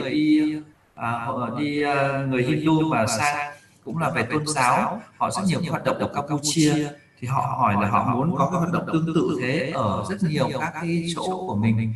Mình có rất nhiều các cái cơ sở Hindu giống như là ở Mỹ Sơn. Đấy, ba câu hỏi thì anh trả lời họ nhé. Tôi trả lời hai câu hỏi. I pass forward to Mr. Vice Chairman the three questions concerning how Vietnamese prepare to welcome Indian visitors post-COVID, especially in terms of confidence building, in terms of facilitating and hospital preparedness, and running all the app on TV. The second one about signing MOU or cooperation between various associations, because in Vietnam we also have very strong tour association, hospitality, hotel associations. And the third one is that how the Hindu pilgrimage, Indian Hindu pilgrimage can go to Vietnam and to perform their ritual and their prayers at the site. There are various sites like Mỹ Sơn site, which has been recognized by UNESCO. Now my two questions concerning Chennai and Vietnam, and about the liaison office in Bulgaria. Concerning the first question of Chennai, I think that's Mr. Đức is here. Mr. Đức is the representative of INDO in Vietnam. They may think of that at the moment. They are operating Kolkata, Hanoi, Kolkata, Ho Chi Minh City.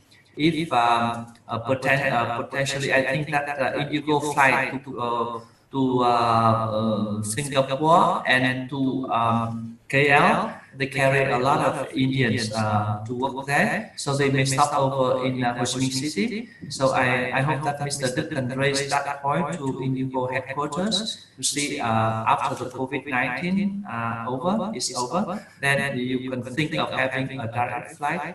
Chennai, Ho Chi Minh City, Singapore. The second question addressed to me concerning the office, liaison office in Bulgaria, I agree with you, Mr. Kolesh Kumar, that there is a necessity to have that office. We are still in the search for appropriate consul honorary in Bulgaria. We place importance on that because we have a lot of Vietnamese citizens who either lost their passport or lost their don't communicate or get lost during their so basically we realize the importance, but our embassy cannot create a liaison officer per se. We hope that we can work with the industries to have a joyful handout. At the moment, we normally work with a shop. That shop sells all the product to the Vietnamese visitors. We have some people who are the shop owners. Since they earn a lot of money from the Vietnamese visitors, I ask them to be a little bit responsible in facilitating the communication. So if you know anyone who is interested in becoming a consul honorary of Vietnam in Bulgaria, the embassy is ready to look into his nomination profile. Thank you very much. Thank you. Mr. Akram sir. Yes, sir. Sir, if you sir interested, sir, ABPO can give one office in Bulgaria, sir. So it of cost, sir. So you can use ABPO office in Bulgaria. I can write later to you, sir. Please. Thank you. Thank you very much, Your Excellency, for your time. Thanks a lot. Honorable Vice Chairman, your view, the final comment. And if you can reduce the noise in the background. Anh phải bỏ tai nghe ra, anh siêu ạ, xong rồi anh đấy, ở lần sau anh ầm lắm. Đó, anh trả lời Hào Hoa cái câu hỏi. Anh bảo unmute nữa, anh bật micro lên. Sir, unmute yourself and speak. Okay. Thank you very much for the issue that you mentioned. Anh siêu đề nghị, xin lỗi anh siêu đề nghị phòng anh là trật tự, phòng anh rất là lộn xộn, nghe hết cả tiếng Anh ở đây. Đấy, anh nói lại mời em. Thank you very much for your mentioning the issue, also your recommendation, as well as the question you raised. Yeah? For the first issue, when we fully agree that your suggestion that if we reopening international tourism, we will produce full information package that saying more detail about how Vietnam is safety, how Vietnam is readiness for welcoming tourists, and that video clip as well as information package showing the whole process that tourists arriving in Vietnam, how they to be served, how they're going to be served, and how safety the first tourism in Vietnam. It's the first issue. The second issue that you suggest that tourism association as well as both India and Vietnam should sign an MOU to ensure the tourist exchange between two countries to be safely served. So from Vietnam's point of view, we support and we working together with Vietnam Association Tourism to work with India to operator association to facilitate that process. So both sides, both partner from India and Vietnam should sign MOU to do the service to provide to traveler. The third issue concerning the Hindu to provide tourism service to Hindu traveler. So from Vietnam, we fully support and provide all possible services and facilities to support such a group of travelers to Hindus. In Vietnam, we have many places such as My Sơn and in Ninh Thuận, Bình Thuận. That's good for the purpose of such a tour group for Hindus, as well as all activities and issues related to religious and culture, as well as cuisine. We urge the Vietnam tourism business to pay attention to serve the all as best as possible to that group of tourists. Thank you very much for your attention.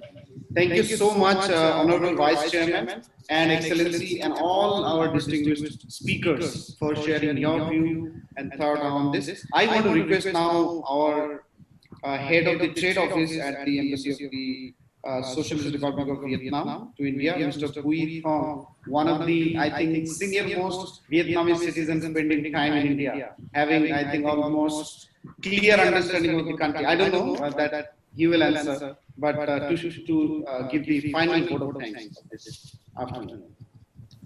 Thank you, Mr. Abraham. Mr. Excellency Ambassador, ladies and gentlemen, this distinguished speaker I believe it's a great honor and a privilege to devote the both time to a very successful and fruitful webinar today.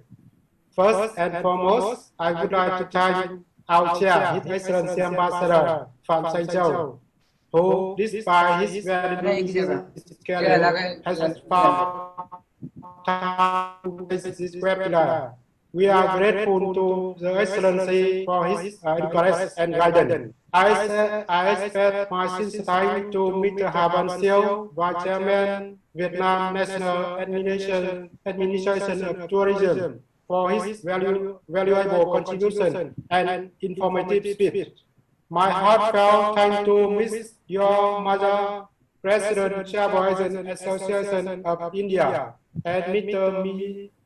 Jaya Misu, President Outbound Tour Operator Association of India, and also Mr. Prarak Sankar, President Indian Association of Tour Operator, for their unseen seminar. I also would like to thank our dear friend Mr. Zaran Sega, Chairman President of Indian Golf Tourist Association, the person I had chance to meet in golf course several times, and Dr. Kaulas Kumar, Secretary General, Founder Association of Buddhism Tour Operator. I had been to Gaya more than 20 times since last 10 years. I owe special gratitude to my dear brother, Mr. Momingus, Chairman of SC Holding, and Mr. Tiep, CEO of HM Network, and brother Subhat Chanda, a half Vietnamese one, Director of Asia DMC, who have worked hard to ensure that this occasion become memorable success. I would like to thank Mr. Chanda Kosi, GM of SEP Group, and our co-organizer, Mika, in India International Chamber of Commerce and Industry and Agriculture, for the contribution of the webinar. I thank all the distinguished participants present here who have accepted our invitation. I thank the members of Manya who work behind the scene for enhancing interest of covering the event. Last but not least, our great memorator and our dear friend, Mr. Aram Hok, and the time policy team, the policy time team, and my dear colleagues in embassy and friends for their cooperation in making this webinar a sterling success. Once again, thank you very much. Thank you and Jai Hind. Thank you, Jai Hind. With this, with the permission from Excellency, we formally announce the end of today's webinar on the prospects of tourism. Thank you. Cảm ơn Tiệp nhé. My sincere thanks to my friend Tiệp, Mr. Tiệp and Mr. Đức. Dear Ambassador, I have a last comment, please. Yes, please. So I think that Indigo, I'm working with Indigo to support the country. So we need to work together for post-COVID. So Ambassador, please, we work together on that. We work from Vietnam side and India side. Also with Indigo, we are happy to work together to sponsor our farm chip after. Wow, bravo. And all the team. Thank you. Cảm ơn anh Siêu nhé. Chào anh, cảm ơn Siêu, cảm ơn Đức, cảm ơn Tiệp. Cảm ơn anh Siêu, hẹn gặp lại đại sứ sớm. Cảm ơn mọi người. Vâng, thank you, bye bye, namaste. Namaste.